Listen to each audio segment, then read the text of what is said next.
stage, I feel like, yeah, Tiny feels the simplest Where's to open the up with. Shaker, And there we Lizard? go. There he is. You asked and LGD delivered. That Prophet, there we go, Shaker, that Prophet. So Viper and Razor banned out, right? The only hero that kind of pairs really well with the Shaker on the offlane is DP. That remains. Why do you feel? Do you like this combo? You guys don't do it way too much. I mean, I don't play DP, so I don't. We do with Razor and Viper because I play them, but I don't play DP. I mean, the Shaker is good pair up with the. I mean, Razor and Viper are banned, and they have first pick Tiny, so I think here like they should 8 pick Enigma, like if they want something here probably. Oh, they get Zeus. Do you feel that LGD are going to be doing a different strat with that Shaker DP? Is it going to be a little bit more in the early game focus for them that their lineup from game 2 didn't really have? I mean, the last lineup they had, it was they were really focused on counter picking the Viper and having good ways to play into Viper. But since now they banned it, now they can focus more on their game. So they're just doing their own thing. Yeah, they're doing their own thing instead of just trying to counter this Viper. Yeah, and that normally bodes very well for LGD. I like the Zeus a lot as well on Spirit as a response because you're not only disabling a Shaker Blink when you initiate, you're also giving vision of him pre. If they're making a play, if they're smoking, if they feel like they're in danger, they can pop the ult, they see what's happening. It just slows down LGD's initiation. On top of that, when Zeus gets his shard, he does provide a lot of percentage-based damage that helps cut through DP's pool. If you're Spirit, then Shippo, do you think, you like the Zeus, right? But do you think that maybe Storm needs to get out here? Like, do you have to ban it? Storm and Puck still in the pool, heroes that get on top of Zeus easily? Could be. He hasn't suffered too hard against Storm sometimes, right? Yeah, they had a couple of good games on 4, right? Like, if you delegate. Yeah. Back in Tour 3, he played the Zeus mid a lot, but I don't think they're afraid of flexing it. No. They ban on the Puck. Looks like they want to Zeus mid then. Yeah. I mean, Puck is not even. I mean, Zeus is not even bad to Puck on mid. Just in the game. Later on, right? Like you can catch him. Yeah, I mean, in the game, Puck is good into Zeus, but in the lane, like Zeus just right clicks him. Yeah. He has 1 armor and Zeus high damage. I guess the benefit of Spirit's opening as well is the fact that Tiny and Zeus can both be swapped between mid and 4. Is there a hero, mid hero, that can do well against both of them, or normally one that does well against one is kind of iffy against the other one? I think the DP, I think if they put DP mid, like, he has a good matchup against the Zeus actually, on the mid. So maybe they try to put the DP on mid. It looks actually good into both these heroes. Is that only because you don't want to see DP on offlane, you don't like her? No, I don't mind DP offlane. It's same concept as Razor kinda. He just buys Razor and Viper, right? Like these frontliners with Shaker. I mean, the Razor Viper kinda not the same way. I mean, Razor and TP in the same way. They both like rush first size to BKB, click their physical damage, and go fight. Go straight, yeah. Viper more of like making enemy 0-5 and killing people before their BKBs, and when they get their BKBs, Viper has like good items, so that shard as well, right? I mean, the shard is like if he wants to end the game, but if he doesn't want, like he buys some Dragonlance, Manta, Skadi, like things like this to right-click the BKB and just kills it. Yeah, I heard you liked Manta on a couple of heroes as well, on the offlane. I mean... happens? Yes, happens. My team questioned me a lot. Everyone's questioning a lot. We keep asking, why does he buy it on the Viper? Why does he buy... Will you ever reveal it? Maybe on TI, fine. That's okay, yeah. When he's won TI, we're good. While I'm seeing these bans play out, one thing that comes to mind for me on Spirit at least is what Mapochka's hero is going to be, because he likes to play that Dazzle, the Chant, the Wyvern, and the Phoenix, but they're all banned out now. I guess you have to dip into that extra pool. He's played a lot of different heroes this tournament. We've seen Clockwork, bit of Rubik, Warlock. There are other healing heroes if that's the angle they want to go for. Yeah, they will reveal a lot more now when the second stage starts. Obviously, both of these openers are pretty flexible. Not necessarily in a way in which they will lane, but in a way in which the drafts can go. Okay. What do you feel like LGD are thinking about when they're looking at this ban?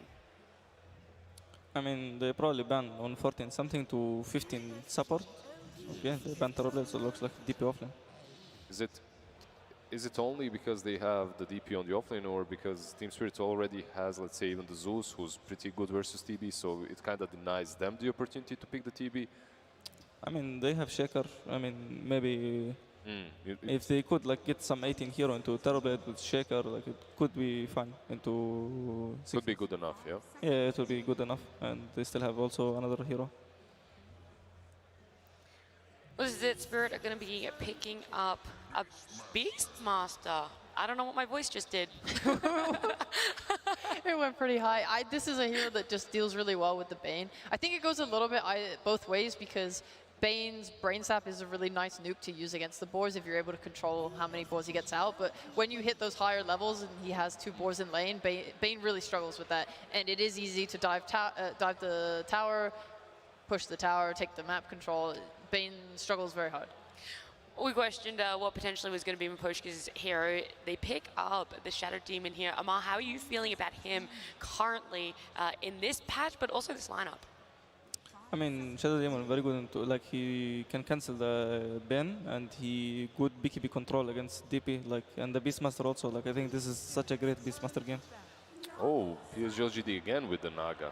Well, it is decent versus Beast, right? Like, in the laning stage, it should be solid. I mean, yeah, it's decent, but I don't think this is an easy Naga game. Like, Right? Even into a Shadow Demon. Like, into a Zeus, into a Shadow Demon. yeah, it's like it's not like a free Naga game. Like, they have a lot of ways to deal with the illusions. It's like he more of depushes the Beastmaster and splits the lens, so his team can find the picos on the map. Do you feel like it's a little bit of a confidence thing? They did so well game 2, they want to run it back, try it just with a different lineup, or that doesn't really work when you see what Spirit have picked? If you're PSG.LGD right here, like, you're bringing that confidence back. Like, you're picking the same hero you lost with, and you're making a statement. That's what it is. Like, you don't care about, like, if the hero is the best in the current game or not. No, they obviously have a general idea behind the Naga. I think she's solid in the laning stage, like Amar said. Should be decent there. You also have decent amount of objective taking capabilities on your other heroes, something that they lacked in that other game. So even if Naga struggles to provide you with that early on, you have DP to take over. Amar, do you think on this Beastmaster, are you going to go for an Axis build here, or are you still going to go for your boars to try and just deal with the Bane and then layer pressure Naga with more heroes?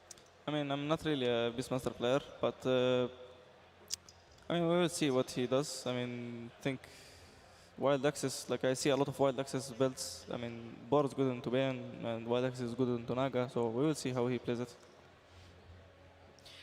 How are you feeling about that DP? Do you still not really like the look of it off lane, or are you waiting to see what Spirit's carry is going to be? I mean, maybe they still flex it, like, if they get like some very good last pick for Fate Beyond against Yatoru hero, if he can punish it very well, I think they could actually just put the DP on mid. Yeah, they did play before. Like, on Nothing to Say, they played the DP quite a bit throughout the seasons, so that's definitely an option for them. You can even see Team Spirit, they ban out one mid laner and then the Brewmaster, so they don't even know. They're kind of on the fence with that answer. What do we think of another Pudge coming out on LGD? It's not banned, it's in the game, it's not too awful against Beastmaster. If he gets a helm, you can kill the creep with your hook. I wouldn't even mind it on Spirit. Yeah? Getting it on both teams, yeah. I mean, actually, I'm not sure if Yatoro plays Pudge, but it actually looks good here. Like, he actually doesn't, like, I've seen a lot of Pudge into DP. I don't know why, but it feels like... It doesn't heal, right? Like, you use the Siphon on him on the flash heap. Yeah, and the flash heap, and you don't take damage. And with a Rot Aghanim on Pudge, good versus Naga. So yeah, there is no damage. Does that apply to Bane as well? Right, like his Brain Sap on illusions, you get more heal back because you're doing more damage. But does it work on Pudge? Like, if your damage is getting reduced, does he heal less? Because that would be a really nice interaction. I'm about to open the lobby right now. I know, right? Real quickly, check all these interactions, yeah. No, and so hopefully that we just see the Pudge come out then, right? And then we can know from it. If there's a Pudge, the crowd better go wild. I think it's the most fun hero in this patch, in this tournament. Sven instead. Well, they went wild. This time, though, it's with the Sven. Wait, this hero is a little bit... Okay, Naga also has been quite dead as a core for a longest time. So bringing out the Sven, sure, you'd get the Beastmasters with the aura. I mean, that's a great point, right? Naga has definitely not been the flavor of the month, definitely not this major. So, Lizard, why do you think that it is all of a sudden coming out in a grand final match? Remember what we talked about earlier. Every major grand finals, every best of 5 has its own meta. Teams are testing each other's boundaries a little bit here, and you can see it playing out perfectly with the Naga and then this Sven as an answer. But I personally would still value Naga a little bit higher. I think it's a Chinese region thing. I think during Tour 3 it was something they were playing, because Lacoste mentioned it too, going into some of the games we covered, just that they have liked it a lot. They've played Naga a couple of times in the regions. I covered those games. Yeah. It never looked that great. Never. That's the problem. Yeah, well, there we go. The Timber last pick is going to be that off lane. We see DP ended up going mid. So, Amar, how are you liking that all, especially this Timber last pick? We know you're a bit of a fiend for it. I mean, he kind of doesn't die at the start, but it's not really the best Timbersaw game. Like, he's not, if he doesn't lane into Beastmaster, he's not that good into him. And if he doesn't crush this Sven on lane, he's not really good against him in game. Like, Sven just goes to jungle and bursts him in game. Like, it's actually easy. Yeah. What about you, Lizard? Where are you aligning? I'm going to go against the Naga once again. Like, I've seen it play out in the last game. I think PSG.LGD are picking it with a little bit of spite here as well. Hey, it could be what they need, but she very, very quickly. For me, massive fan of the Shadow Demon. I think he's going to have so much impact this game. I don't believe in this Naga. I think Dazzle carried a lot of their fights last time. Wow, you are a big Team Spirit fan there. Let's see where our casters align. It's Lyrical, Trent, and Gunnar. Thank you so much again, Nat, and we are here after an absolutely crazy game number 2, and now into game number 3. Naga again, a little bit of not what I was expecting, and I also don't have the Dazzle to back it up. Thoughts? Yeah, we're gonna have to calm down. You know, Naga has level 1, no items. Okay. We have to start building up her items again. So the Timbersaw, I think, is a really nice pick, though. He has good core matchups. The Tiny, though, I think is really good. It gives him a lot of magic burst for the Timber. So the early game, I think, is the really big question. If the Timbersaw gets off to a good start, that's where he starts snowballing, maybe even by a BKB versus Heroes or a Lincolns or a Lotus.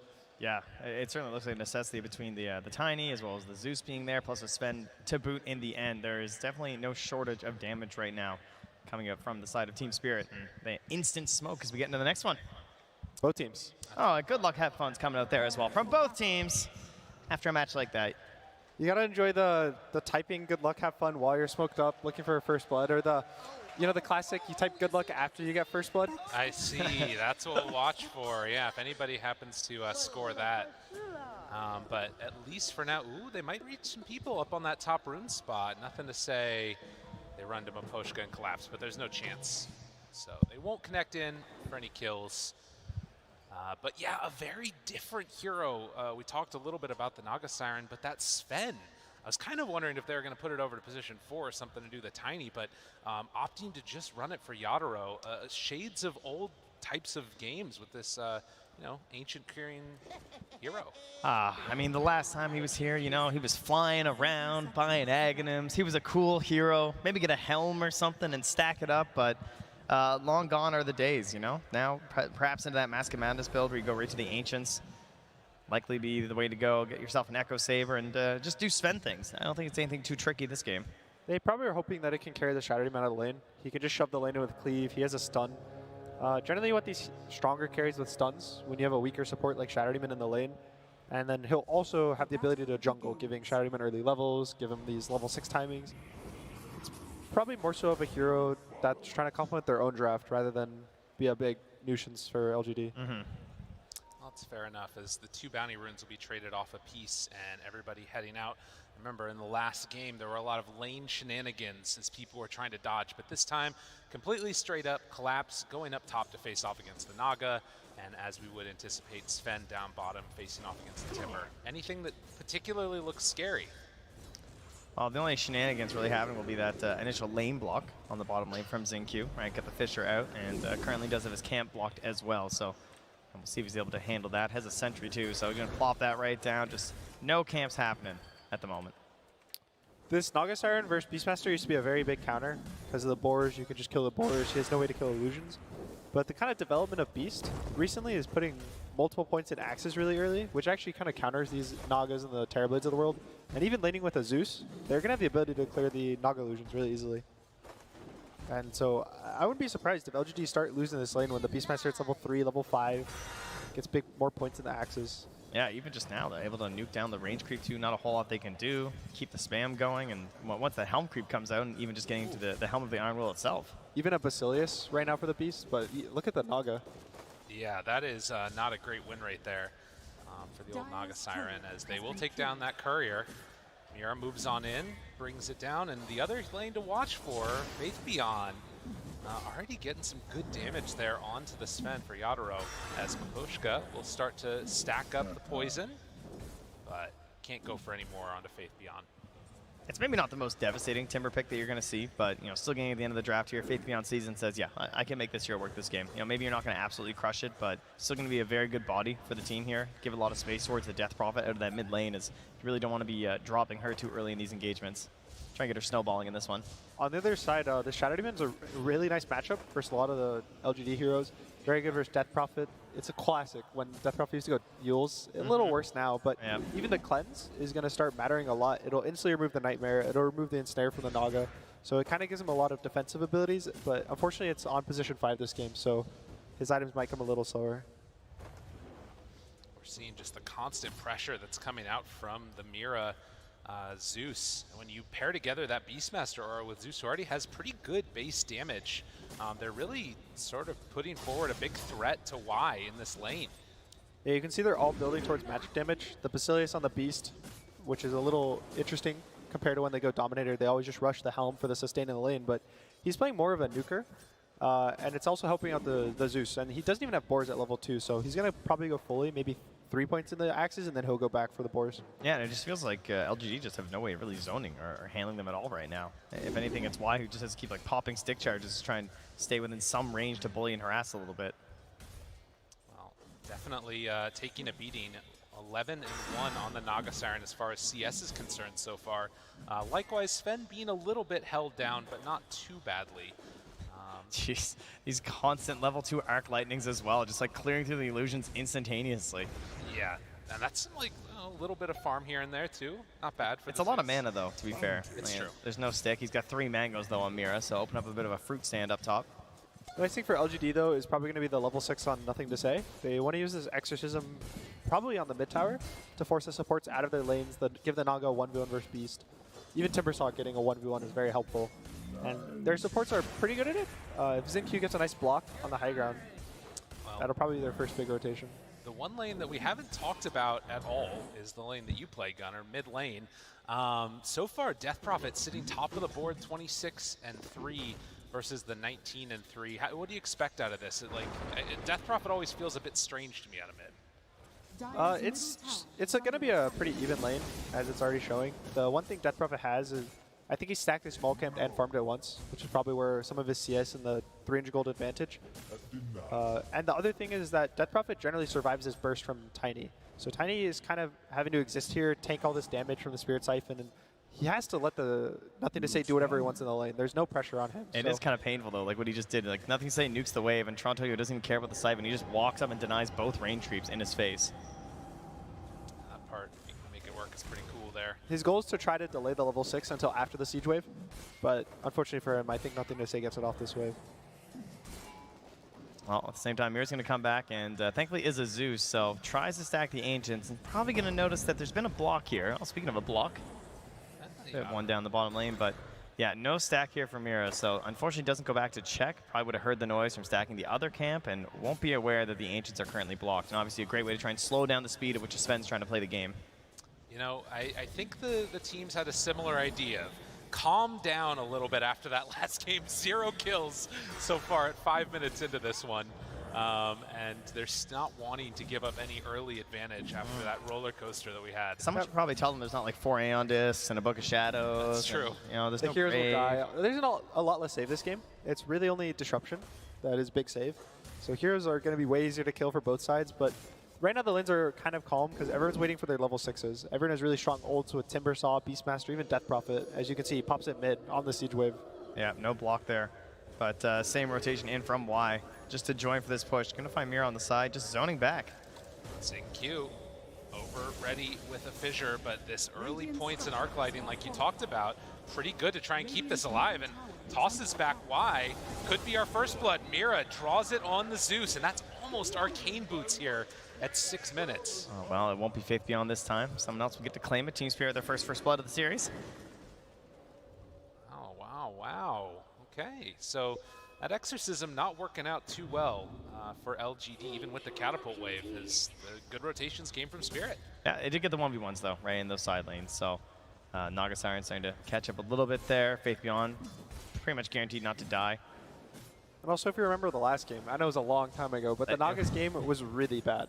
He was, I think, level 4 or 5 at the 10-minute mark. Yes. He was unable to take a lane, take any... But Beastmaster. This is a nice kill if they can get it. Nice fissure. Collapse under control. Have a jump, but can't do it. Mira didn't have the mana. Tokyo trying to find onto Xingqiu Shaker. Mira right there. It's hit with the Enchant Totem, but Xingqiu will not be punished. So they make another good move, and that Earthshaker showing why it's so valuable. It's going to feel a little bad. The Timbersaw now is his free lane. He's level 6. Sven has to, you know, probably leave the lane, go jungle. Shadow Demon takes mid, but this is where the Tiny starts falling behind. The Death Prophet's almost half a level above him, and you know, this Blink Dagger is a really big timing, but every second he's not hitting a creep is a second he's not getting Blink Dagger. Yeah, and he's going to be giving up a lot of that space. Trying to find something here. Wise there with the Nightmare, though. Nicely played. Mira was hoping to get in range so he could go for the Heavenly Jump, but not going to happen. And look at bot. Faith Beyond's just taking his tower by himself, and Yatoro can't even approach the lane to push it out. Maposhka's actually going to TP down here now as well. All right, level 5 versus level 6. Maposhka running aggressively into Faith Beyond. Oh, Disruption. Nice. Is this going in for the all-in? Faith Beyond tries to TP out. If it's stacked, wants one more. Back up, not going to get it there. Yeah, he knew. He knew he needed 5 charges, but he wasn't going to be able to get it, so tried the early pop before the regen would be in. Nice play, kicks him out, but he was low mana. He's going to reset his resources, go back bot. And this bot tower opening up is probably going to also allow Ame to kind of take his position on the map and get... This is where he accelerates. He wants it. He's just toteming. He's going in. Dun, dun, dun, dun. Yeah. Does he get it? He could go in for another round. One more?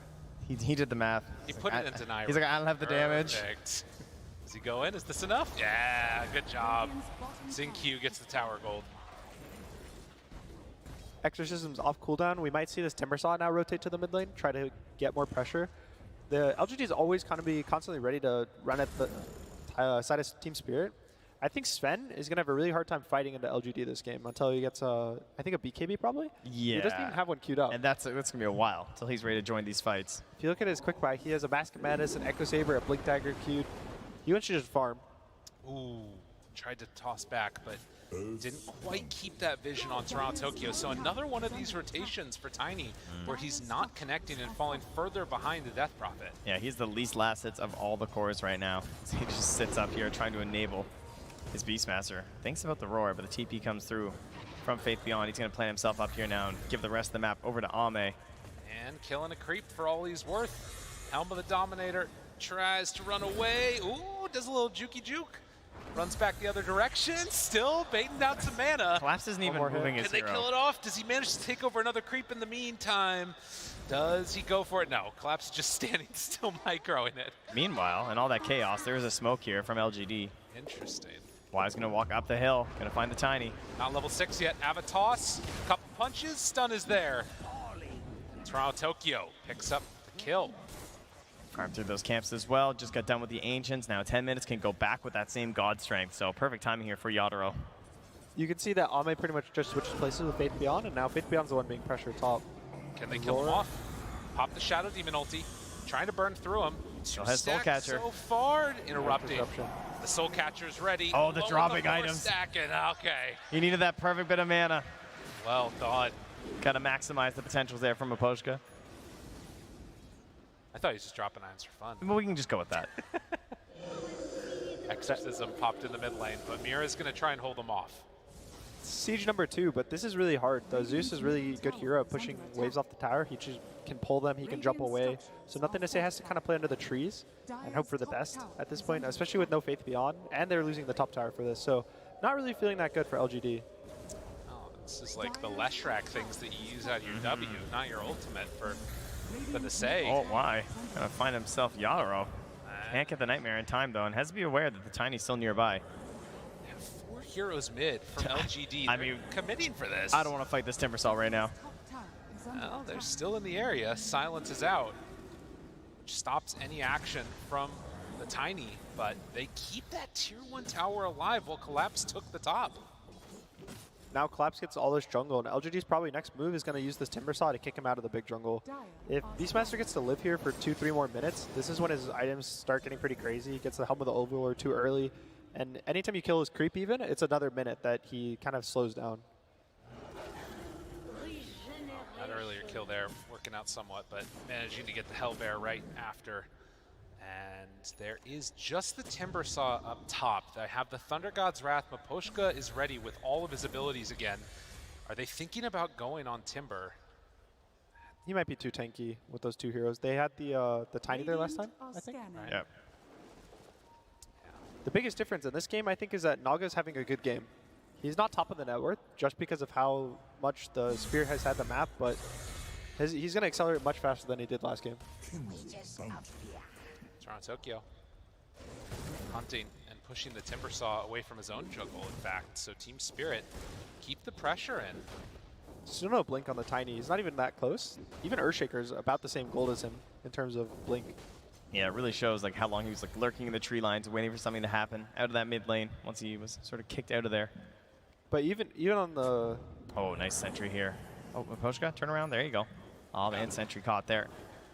It doesn't feel too bad because if you look at his cores, they're having such good games, and it's all off his rotations around the map.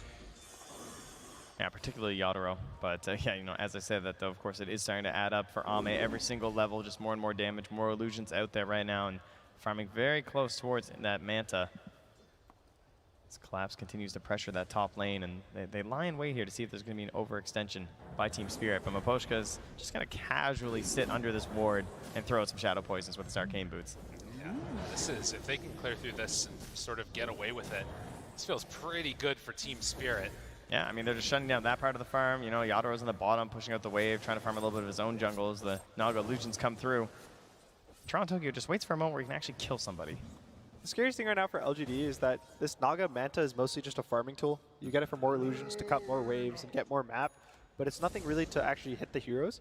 And I think Yotaro made the read on the Naga, which is why he's going so greedy with the Echo, the Mask of Menace, and the Blink before his BKB.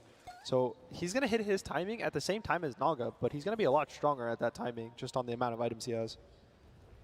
He might be on Zeus, too, with that early First Blood and then getting so much farm pulling that mid wave in. He's almost at the Shard. This is Shard gold before 15 minutes. Yeah, with Arcane Boots and plenty of consumables in there as well, so certainly a great feeling. And now something to enable Toronto Tokyo before that Blink Dagger being an Invis rune here, so could possibly go for a smoke play off of that, but currently they're just happy holding the line that they've got right now, right? Still Maposhka sitting in the same spot, farming up these neutral camps, denying from the side of LGD. Collapse, holds the wave there, has his creeps as well. Yeah, unfortunately for LGD, they don't really have a hero that can start a play themselves. Fissure only works so well that you have to have a hero that can also follow up. But Death Prophet kind of just exists for damage. Timbersaw only exists for damage. You know, it's all on this Bane at this point. The Naga won't really show up to fights. And it comes back to show how important it was that they saved that tower mid for Team Spirit. Like, if they weren't able to get that little pull off to the side from Mira, fight back with these exorcisms from the Death Prophet, they wouldn't have as much control over the map right now. It could be a little bit more vulnerable. With the weaker initiations from LGD, missing that tower could have been something that gave them an opportunity for a wraparound. It's worth noting, you have a smoke up with this Blink Dagger reveal now, and Timbersaw going in very far. Are they going to turn onto him, actually? Toss back, they get the disruption, no hood for you. That is not going to be any active ability. Thunder God's Wrath and Faith Beyond goes down. Just like that, Team Spirit, after 15 minutes, they've only lost one tower against the Death Prophet. And it's come at the cost of Naga being the top net worth hero, but we'll see if that ends up mattering, because right now they're walking into the pit. Are they just going to try and take Roche? I got to respect where ZinQ's farming right now. Just like right next to the tier 2 down bottom, he wants his Blink Dagger, knows his team desperately needs it, but they've got the read. The no initiation, the difficulties to fight here from LGD sends Team Spirit into the pit for an early first Aegis. That's going to put the timing of the second Roche at around 25 minutes. this is wild too, because normally you'd be able to come and contest this with Naga Siren, but not really feeling confident coming on over and using the song to interrupt. So Aegis going to be claimed. They even glyphed the mid-tier 1 tower, so LGD, can they finish this one off? Do they feel comfortable sticking around? It looks like they are. Collapse moves on in with the big creep. They lose the tower.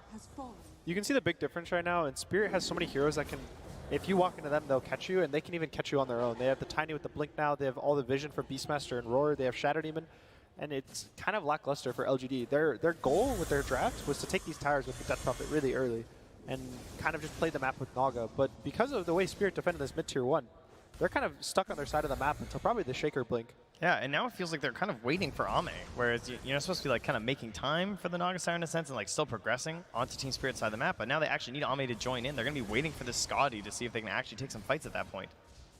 Yeah, and Collapse is just at a free lane, or a free game rather. Yeah, he's just in the jungle by himself. Free. He got to the max axes, so the Naga counterpick didn't really matter. He's just been top. I think Miposhka's has kind of been bodyguarding him here, breaking all the smokes, and even he's not dying because of all the vision from the Hawks. Yeah, it's funny. We've seen it so much from like an Enchantress or something who has this very stable body, but the fact that he can just stand there, spam poison, is always under a ward, he's able to farm camps while just providing mana as well over to his Beastmaster. Like, this is a perfect combo, and if you try to initiate, try and get close to Miposhka, maybe you get disrupted, or maybe you get turned around with the Demonic Purge. So we're going to see probably a big move from Spirit to this top tier 2. Usually the first stages you don't really worry too much about the tier 2 towers, but because they have a Beastmaster with this Helm of the Overlord so early, they probably can just take a really early tower. Well, it is already a ton of pressure on, and I mean, as we've seen from LGD, it was a scary game number 2. They're not really willing to risk another fall behind here in game number 3. Feels like the damage dealt at this point in time has not really been into their favor. As the smoke up comes, there is a ward over on that high ground, which they're going to head on in and de-ward, but they spot the big target. And again, finding this big old Timber Saw at this point in time. Can he get out? Oh, the grip from the low ground. Why? Interrupting, but they have the disable. Faith Beyond still buying time. Tiny, he's in very far. They have a roar available. Why? Gets hit. Oh, they interrupted it. He lost the blink. Oh, the Thunder God's Wrath. It came at the perfect moment, but will it make up for the rest of this fight? Zinkyu still gets on top of Toronto Tokyo, and nothing to say with this exorcism is doing work. Yadaro turns on in, but there's the song to try and interrupt this. The buyback comes out. Timbersaw ready to go for round 2. They're all grouped up together. Buddy gets the blink away. Mira just scoots on out of there. They both blinked? They did nothing. Mira that was jumped. everything. That was a buyback. Oh, you'll have to sacrifice Mira, but you will take that. He tried to do a really cool play, right? Faithion trying to Timber Chain through at that like perfect moment and see if he can find that damage. But I think even nothing to say, trying to get his Crypt Storm off on both of them. Yeah. But unfortunately. Man. Big blink and a buyback. That was like the perfect scenario. I can't even imagine a better situation for a Naga Siren in this game where like you're trying to find a fight, but the initiations are tough and they're all down. You get the song on 3 of them like that. And the blink cancel too. Xingqiu was so close to hitting that moment, and we've seen him do it time and again. I love that too, coming down to Vision, being up on that high ground, right? You can see Xingqiu sends the courier up there now. He's going to get that D-ward, but certainly a frustrating thing to try and fight into. And even now, Yatoro almost at his BKB, which we were worried about how... I didn't even know when this was coming, you know?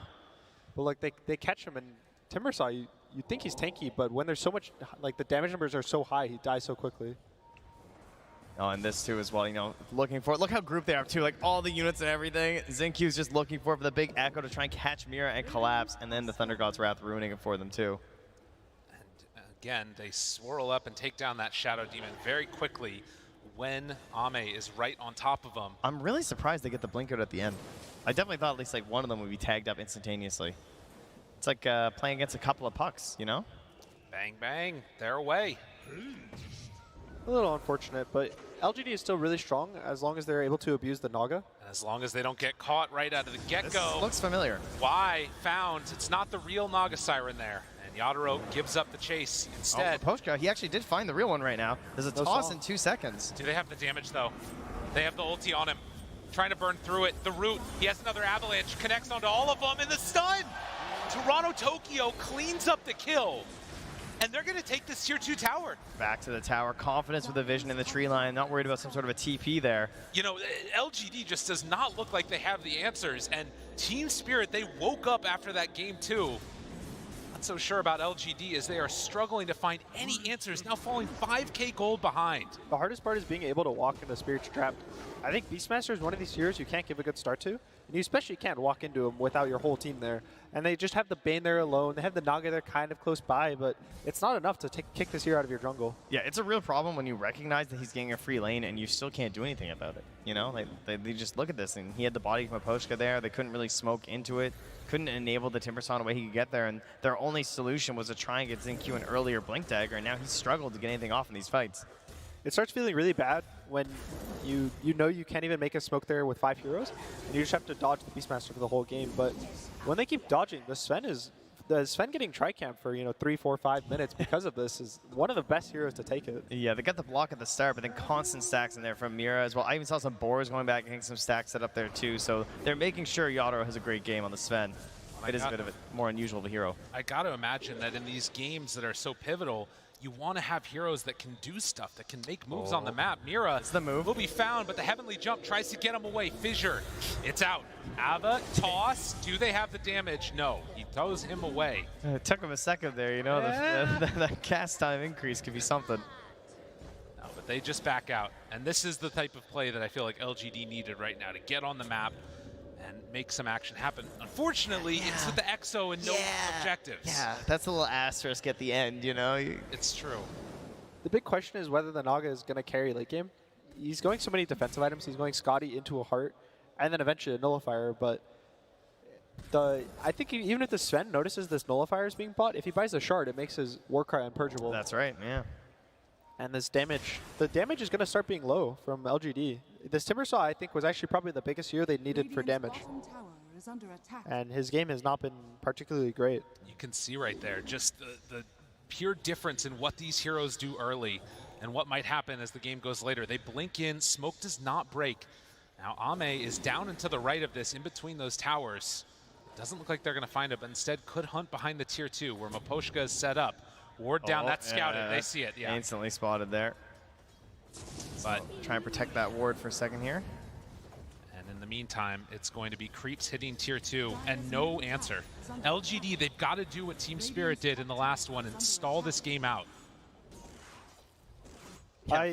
It's a little scary for them. I think the Shivas is really big on the Timber because there's so much like health and movement speed on the side of Spirit that they really need these long fights, and they really need the Naga to also be able to enter these fights, but his health is just not enough to take on the Sven and the Tiny right now. And one stun feels like he can just go down, especially when you're dealing with a Soul Catcher as well. Get caught with that right at the beginning, it's something you're losing 35% of your HP. Yeah, I don't know if you saw the damage numbers, but Mirror's having such a great game. I think it was the highest damage in the game. And it shows how much the shard does when you get it just at 15 minutes. Yeah, percentage-based, very scary for a Timbersaw. And now sitting in the Radiant Triangle, Mira has his eyes set on something a little bit big there with an Aghanim Scepter. I don't know if we'll get that far anytime soon, but obviously a real LGD securing item. Trying to bait that Arcane Rune, but there's no follow-up to the bait. We can see Maposhka has Aether Lens and a shard queued up, and he's going to have it really soon. And as we said earlier, this is a really nice game for the shard. Anyone he uses it on can't get controlled by Bane or Naga, and he can even disrupt the grip. So a lot of plays that are going to be kind of canceled out by it. Yes, we did some testing, don't worry. You can knock a Nightmare if you've been cleansed. You can also cleanse off a Nightmare. We got in there, you know, made sure. Big plays. For the people. Just for you. Yep. Saw there a couple of sorries come out from Faith Beyond too. Sorry about giving up that Arcane away. It's interesting. It's seen sort of the way that they're trying to dodge away from these fights. And for Team Spirit, I mean, still a little bit of time left until Roche is going to respawn. They have kind of taken over this area. There's that one ward right above the Roche pit that LGD have. But I think that we have the Beastmaster shard done too. This is kind of looking like a all eggs in one basket again for LGD, where Ame is kind of their one big ticket to victory, and it's not a great Naga game. There's a Shadow Demon. We've seen it's a great success earlier. Thankfully, Ame does not go for the Ags, so it won't get countered that hard. But even taking the illusions, Zeus clears illusions really nicely. Sven's picked just to deal with the Naga in this type of game. Yeah, it feels like there's going to be fights now where Team Spirit are going to have more Naga illusions than LGD. That's Radiance. Okay, Ame, a what little year blast is it? from the past. Let's go, let's go. And, you know, you got to get creative. It's versus a Beastmaster and a Sven. That's a pretty great choice in terms of the evasion. Very interesting. he's probably worried about if you buy health for Zeus, it never feels good. You buy this heart and his damage. He's supposed to just do more damage the more health you have. So he's probably trying to get a mixture of just dealing enough damage to kill them and also not having to enter the fight with his hero. Yeah, the evasion's great survivability, so good choice here. Although already Sven has the MKB queued up and is building towards it.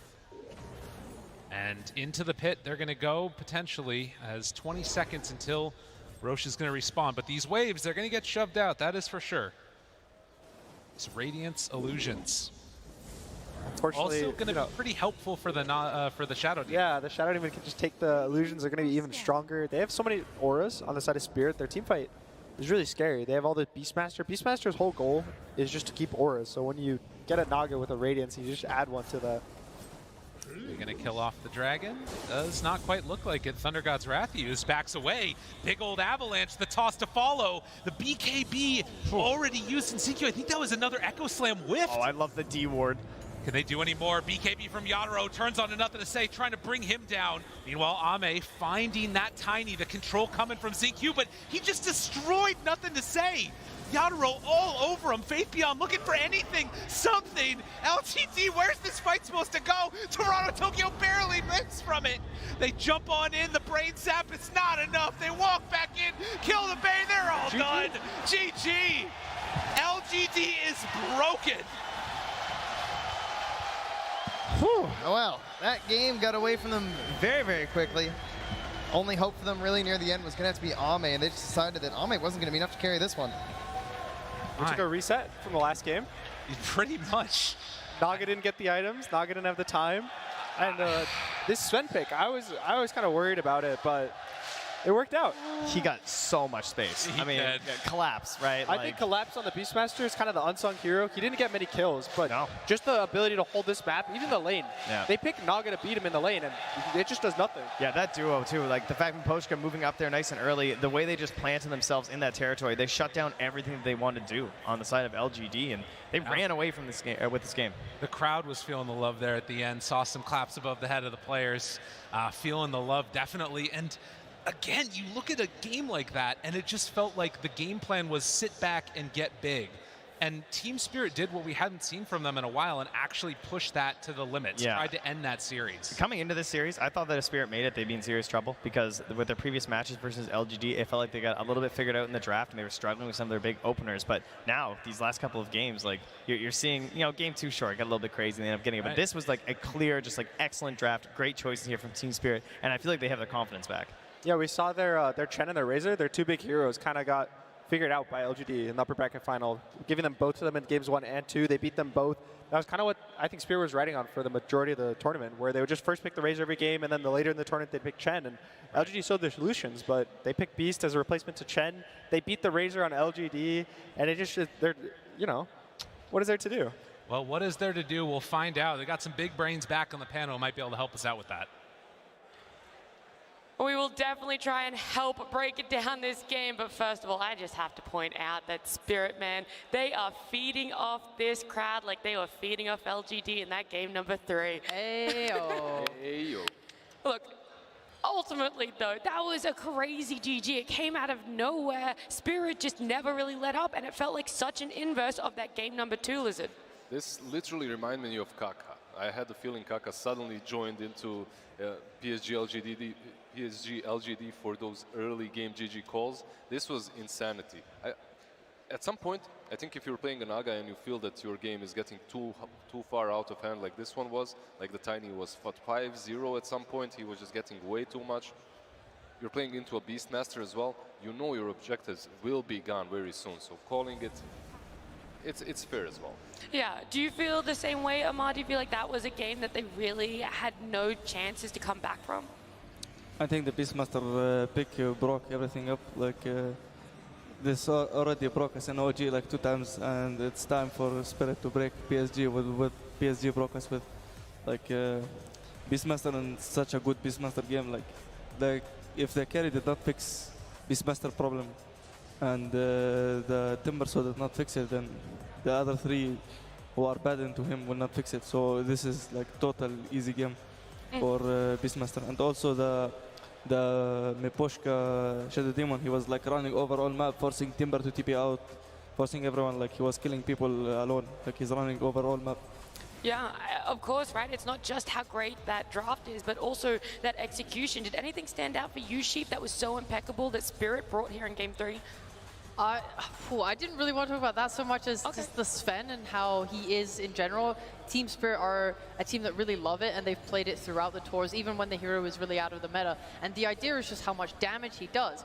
The first time we asked about it was when they picked it into Razor, like, oh, they're playing it into a melee crusher, right? And they're like, we don't care. Like, the damage, you get to this point where the damage is so much that no one can deal with you anymore. And in this fight where they call GG, you just see he cuts through everyone. He does not care. He is so powerful. There's nothing they could do against it. Sven is very powerful indeed. Yeah, and it doesn't even matter what meta it is, like what tournament it is. Every single major, I feel like I see a Sven have a good game or two. It's not always amazing in every single matchup, but you can pick the hero. As long as he brings that amount of damage that he usually does, he will cleave through anything, like Timber included. We've seen that. We've seen, like you mentioned, the Razor. I recall, what was it, the Singapore major where EG played the Sven. Very similar situation right there. Yeah, I want to look at the scoreboard and also probably more notably that Naga, right? We saw them do well with it in Game 2. They almost took that game. It was very, very back and forth. But here in Game 3, it just didn't really live up to standards. I know we're all about having to adapt, bring out new things when it comes to grand finals, but do you feel maybe it's time to move away from Naga if you're LGD?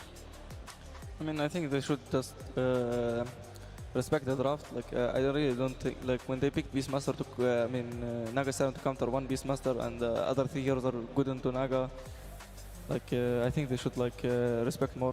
Unless they, like, experimenting something and they want this to work. So, probably that's why they brought up the Naga Siren again. Yeah. Okay. It's still a best of 5, right? So, I don't know if there's any more room to experiment, right? Like, 2 games down, perhaps you should put the Naga to rest at the moment, at least, for now. Maybe. Yeah, Game 2, it looked really good. This game, we questioned it instantly. You're playing into a bunch of counters. It doesn't look great. I think I could theorize why they weren't banning Magnus in the TI Grand Finals. It made sense to me. They had ways to deal with it. This Naga, I'm not seeing the key thing that they are thinking, yeah, this is good, this is why we're picking it. So I'd love to hear from them at a later point.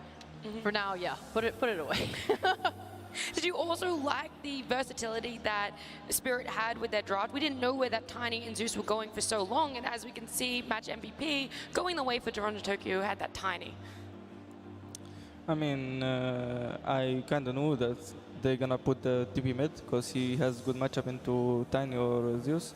But when they pick the Beastmaster, they wanna kind of balance the lanes, like have range and melee, and also Zeus in the lane against Naga with wild access. Like this Naga has no illusions in the lane. Like this is unplayable Naga lane. With the ban, it's more unplayable even.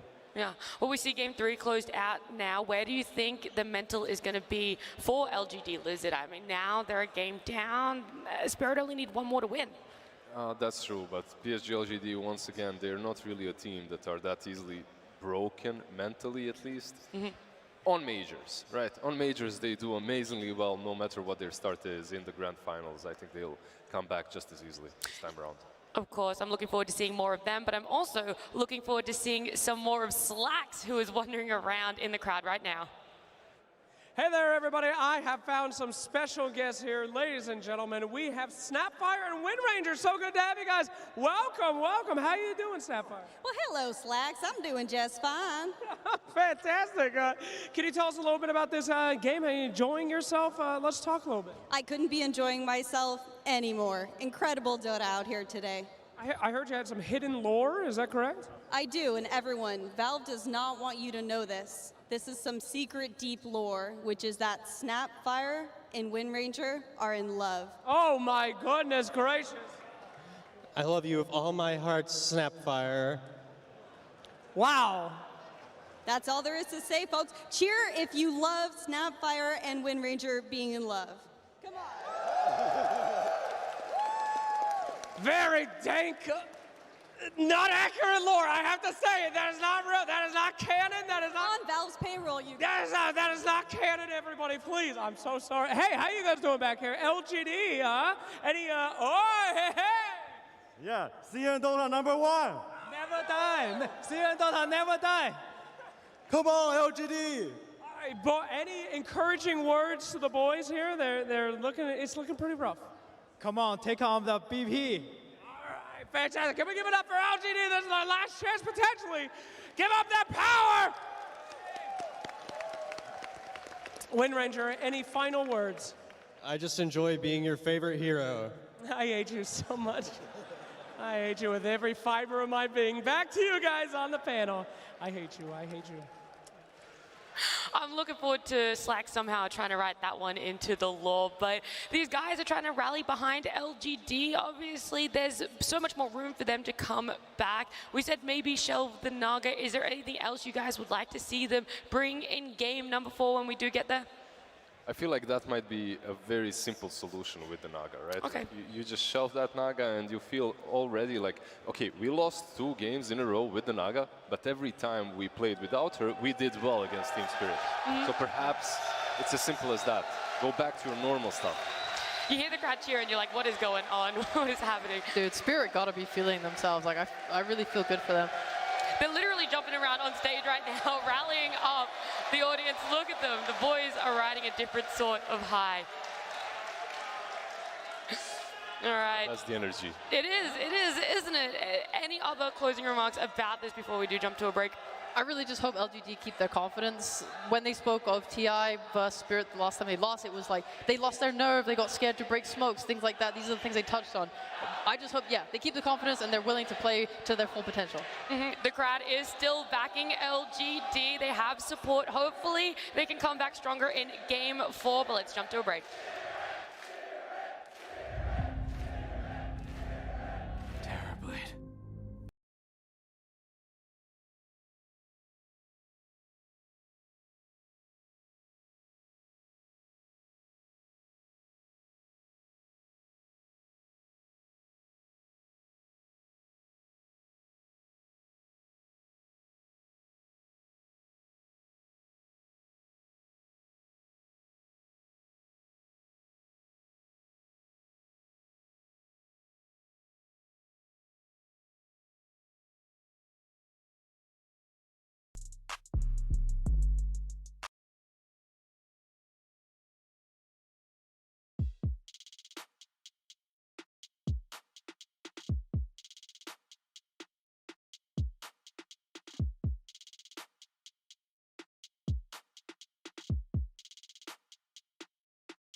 the stage there, backstage, and trying to change for themselves mentally or draft-wise coming into Game 4?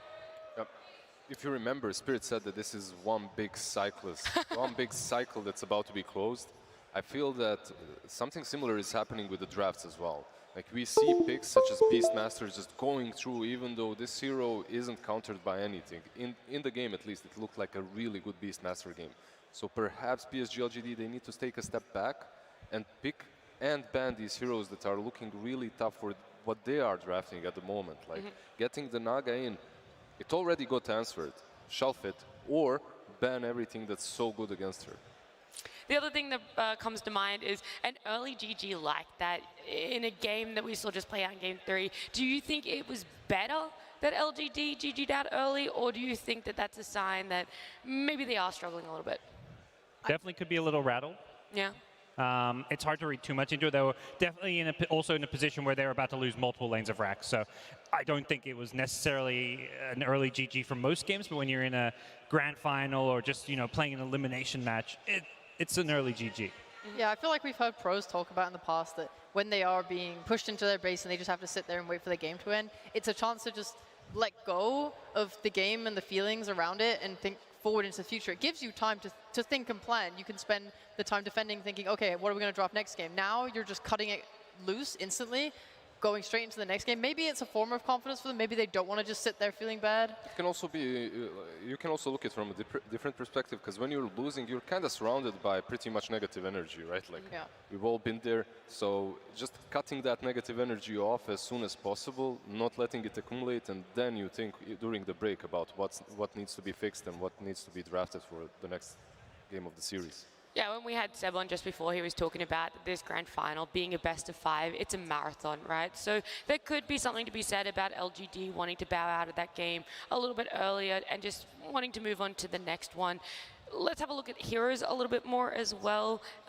Do you think there are some standout ones that LGD can fall back on? Pudge. That's all I want. Really, it was so amazing. But at the same time, it fit into the draft at the very end of it, and it was a perfect Pudge game. It countered the enemy. It just slotted in nicely to what the team wanted to fill. It's hard to replicate that forcefully. It's kind of like when Brood had its most success in the past. You got to wait to see it's a good Pudge game the same way you have to wait to see it's a good Broodmother game. You can't just force a Pudge into any draft. You don't even have to go that far back. Just look at this game and collapse on Beastmaster. Like, it's the perfect Beastmaster game. The hero has been banned quite a bit for so long, the teams aren't even picking it anymore. It just kind of got forgotten. Now when it slides through, it just dominates the match. Well, Game 4 draft will be starting very, very soon. We do know that LGD has first pick. That's what played out in game number 2. Do you think LGD enjoy having this first pick? Do you think they are a little bit weaker in draft when they have that? I have a feeling that they are actually a little bit better when they have the second pick. Like overall, most teams are at the moment, because that first pick allows you to pick what? Chen or Tiny, right?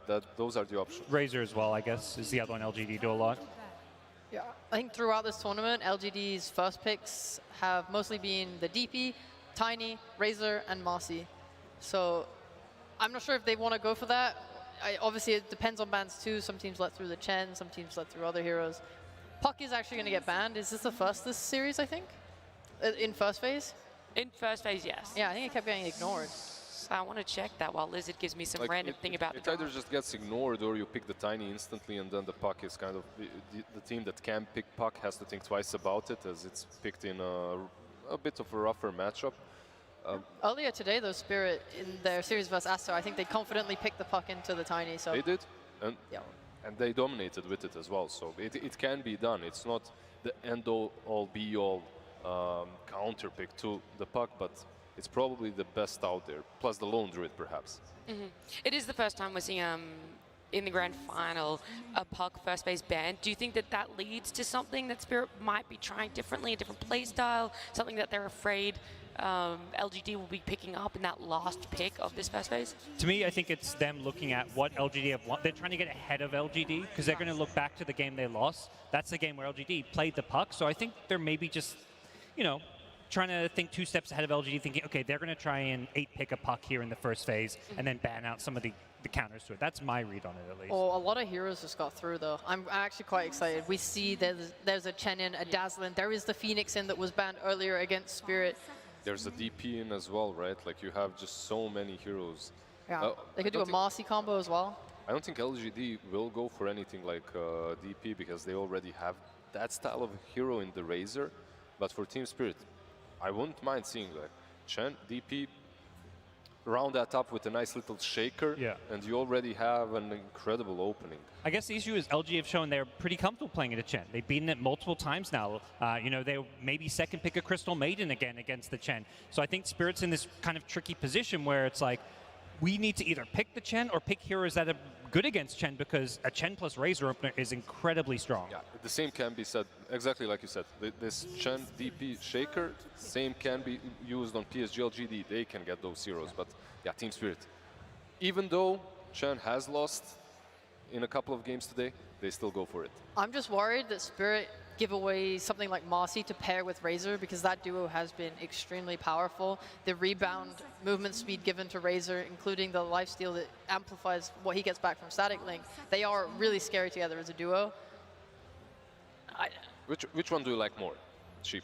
What? Is it the Marcy or the Shaker Razor? I prefer Marcy. I just think she's way easier to execute, and especially when you're going into a game like this in Grand Finals where your nerves are potentially spiking. And it's you just, have the enemy bias as well, yeah, exactly. I understand. Whoa, Quap in the first phase now. Okay, once again, we see the Quap.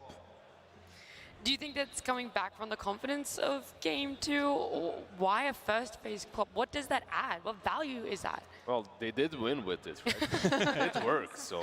It looks, I mean, you lock the hero up, you're maybe, I guess, expecting a Quap ban later on because it is traditionally, like, it was when these heroes were only played mid. It was always like, if you're going to play Razor mid, you have to ban Queen of Pain. The heroes, or Razor specifically, now play in the side lanes, but the matchup still kind of goes that way. Oh my goodness, Earth Spirit coming out there. Dude, that's so exciting. A Xingqiu Earth Spirit. It's not the Shaker, it's the Spirit, but it's so good versus Quap, right? Yeah, I think Earth Spirit, this tournament, I've seen so many excellent plays. We've seen Boboka also doing a fantastic job with it. There's a lot of plays to be made when they just get those deep wards down into the enemy's jungle and they're able to chase down the carry. Because usually when a carry gets pressured in lane and he leaves, he tries to stay within his main jungle for a little while before rotating towards the triangle. So Earth Spirit is very, very effective at getting that ward down and killing with a mid-rotation or even the off-laner just at the beginning. Lizard, you said that the Earthshaker is really good against the Quap. What is that sort of? No, I meant the Spirit, right? Like Earthshaker is also decent with the catch, but Earth Spirit is maybe even better. Like you get multiple setups on her. Like you can roll on top of Quap, you can also silence her afterwards. So overall, it's not as easy to play Quap into that. Is there a world, do you guys think, where we see nothing to say is mid or Spirit? He's played at mid before. I mean, it's possible. Yeah, there's right? definitely some universe in which it will be played in the Grand Finals. I mean, these guys just played Naga twice in a row, so... Well, that's the thing, right? We know that they're experimenting a little bit, but on the game that essentially could secure Spirit? Maybe getting ahead of ourselves. Okay, we'll leave that to later. You know? Put it out there, right? On the back, keep in the back of your mind that he plays mid or Spirit. Look, let's put it this way. It's a flex, right? They're not locked into a role. That's what they're doing. They want to see how the matchup is later on. I really like Earth Spirit as a core, though. I think his stats are really good, especially when you get braces. You're able to contest CS really easily in lane. It used to be a bit better, though, because you got a attack damage talent at 10, but they removed it, I think. So definitely weaker and not as much picked up. Yeah, he deals a ton of damage if he's that core position, obviously. Very early on, it's all about the levels on Earth Spirits, right? The faster you get them, the more impact you have early on. But I don't think we'll move in that direction. It's possible. Okay. But right now, PSG.LGD, what are they doing? They're just banning out the cores. Yep. The Void, the TB, the Morphling. They literally protected this Razor as much as they could in the second banning stage. Yeah, I mean, we've asked a few times, like, what cores do you want to play into Razor? We've seen some that do better than others, and I think LGD list out the ones they think are the best Razor answers. I mean, you're not looking to win the lane against Razor with these heroes, but you are looking to have a good game later on. 10 seconds remaining. Spirit are going to be banning and then having the pick coming out of this. What do you feel that they should go, right? That Chen Quap opening, how much room does it leave for them to be flexible or versatile? It's extremely flexible, I would say. Like they can pick and choose in which direction they take this draft now. Something like a Nerd Shaker is still in the pool, something the Team Spirit can pick up. Marcy's still in the pool. Marcy's still in the I actually would love Marcy even more. I keep on forgetting about her, but with the Chen, I love that rebound off of the creeps. Together, they actually do quite a bit in that mid game. I wouldn't mind Marcy. There's something to say from... I think they have enough save with the Chen, so I'm pretty confident in their ability to survive through an Earth Spirit initiation. You like the Rubik? With Chen, it has been played before, right? Like this combination of heroes is as old as Dota. They needed a stun. This fits the bill for me. It also just provides a lot of lane D-push with the Fade Bolt. It's strong in lane. Obviously, it helps you trade very well because you're lowering the enemy's attack damage. You want another offlaner that can take advantage of that. Yeah, I just wonder if there's something they're expecting LG to pick that's Rubik's good against, because to me, I think last time we saw Chen plus Rubik, it didn't actually go that well. And it was the same thing where it was like, well, Rubik, you know, he's got the lift, but Shaker, Tusk, Marcy, these are just better stunning fours, it feels like. I love your way of thinking as well, Parker, because I see this Rubik and I'm like, wait, why? What's happening? This is way too giga brain. Yeah. It's 5-head for me. I can't get it. It is a bit weird. Spirit are lacking someone to break smokes right now. They're lacking a true initiator. That position 4, such as Earth Spirit, such as Earth Shaker, right? These kind of guys. But yeah, if Rubik has a decent game. My problem as well with Rubik and Chen is that Chen is so greedy at the moment, so Rubik perhaps will not as good of a time as he usually likes to have, right? Like to get that early Blink Dagger and whatnot. With the Chen, your map is kind of smaller. Yeah. I mean, LGD, they come out with Conquer IO. Where do you feel this Conquer is going to be going? It's the Quap matchup, right? Yeah. I'd say almost certainly mid. As Liz mentioned, the matchup is decent. You can always X yourself back to base to heal back up. You get a bracer or two, and Quap's combo just can't burst you down. And it's catch versus the Quap. So now Quap's playing into X plus Torrent as well as the Earth Spirit. X plus Torrent is also a good setup for the Earth Spirit rotations. It just feels like they're really addressing the Quap here. And now if you're Spirit, you're like, okay, this Quap could be in for a rough time. We need to make sure our other cores can kind of, you know, carry some weight here. Sheep, we talked about the sustain meta. Yep. On one side, we have the most broken hero at the moment, Chen.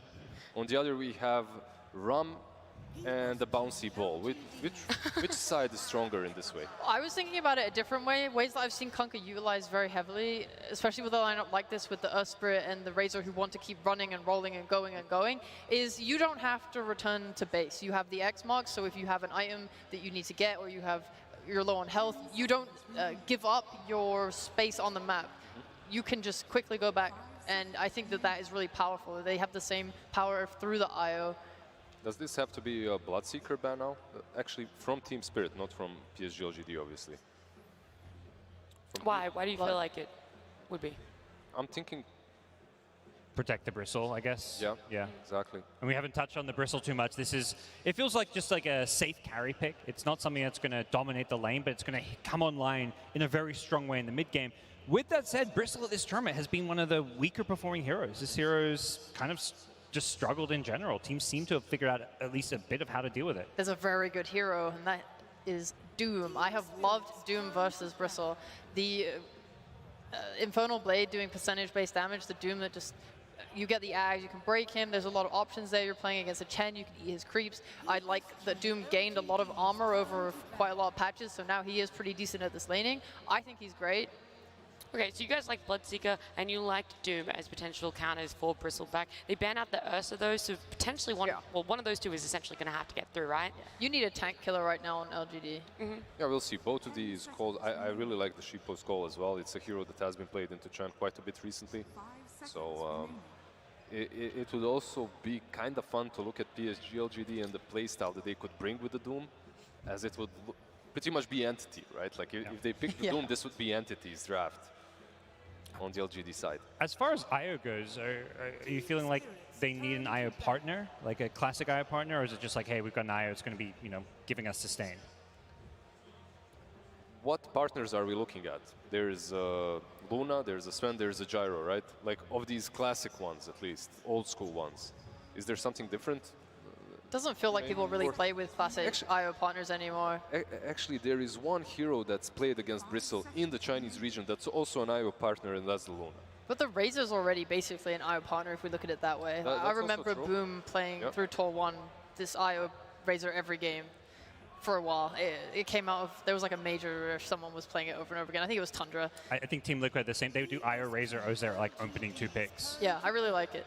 And Monkey gone. There's also the Jug that's still in the pool. I think that I've seen a lot of success when you have the Skadi, Shard, Maelstrom, you do a lot of damage to Bristle. I think that's a good call as well, but they go as old as Loda Alliance, IOCK right here. We say IO partners, and how can we not think of this man? CK, full like 2013 Dota here, or 2012 even. Yeah, this was the TI2 combo, IOCK. Calm down, Boomer. It's all good. I just remember my team losing to this, the Australian teams. They lost to IOCK. But see, there's quite a bit of AoE damage against him between the Co-op and the Rubik. But CK has been one of those heroes that were super popular just before the major. Oh! And Axe! What? Collapse Axe again. It didn't work out for them when they picked it during the groups, but here in the finals. They're feeling confident. They want to pull it out. It's something that he does enjoy playing. Like you said, doesn't always go in their favor. But now that we see these drafts, Lizard, what do you like a little bit more? Oh, I don't know. I'm really enjoying this Collapse Axe right here. I love the pick. It's out there, it's wild, but they have co-op, they have a ton of burst damage in that mid game. They could just run over PSG.LGD once again. So it's the right amount of wild that it could still work, but could take LGD off guard. They're ahead. And because of that, I really respect the pick. Of course. I think they talked about their Axe pick in their videos, saying that they liked it and they don't think the hero was bad. It was just some execution issues. So yeah, let's just clean it up. They're feeling themselves. The crowd is going wild. They're waving their hands. They're super into it. I think this is great, a good sign of confidence. So love it, love it. I think LGD, they do have a good lineup too, though. I think LG's got a great lineup. I'd almost slightly prefer their lineup. I think mental advantage, Spirit, draft-wise, LG, this Kunkka mid matchup, I don't think Quop's going to have the same game we saw earlier on in this best of 5. I think Toronto Tokyo is in for a rough one. All right, well, one with the mental advantage, one potentially with the draft advantage. We're jumping into game 4 of this grand final. It's Lyrical, Trent, and Gunnar. Thank you again so much, Nat. And guys, we're here. We've made it. Game 4. Is it all going to come down to this? There's a bunch of big red boys, myself included, that are going to be in this one. How y'all feeling? I had to do that. I feel so embarrassed. Oh, my God. I like the fact that we have sort of like mirrored heroes on the draft. Like we got Lost Sustain coming from the Chen and the Aya. We have this Axe and CK who love to sort of decide the fight the second it breaks out.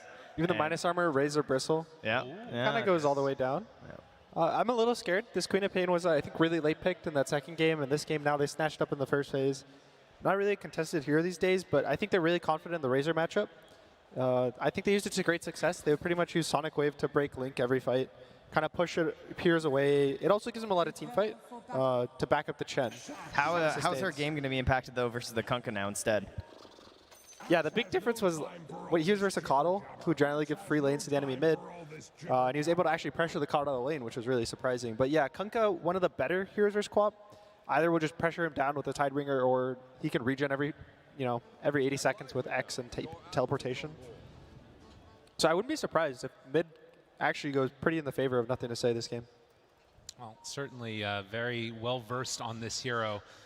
On that Kunkka, and if you can find those X combos, can be one of the really good answers too to the Queen of Pain, having that extra bit of disable. Once the X comes in, you have the Rubik lift, the X comes in, you have the roll from Earth Spirit. So a lot to potentially work for them into their favor for LGD in a game that they must win if they want to keep their hopes alive in this Arlington Major.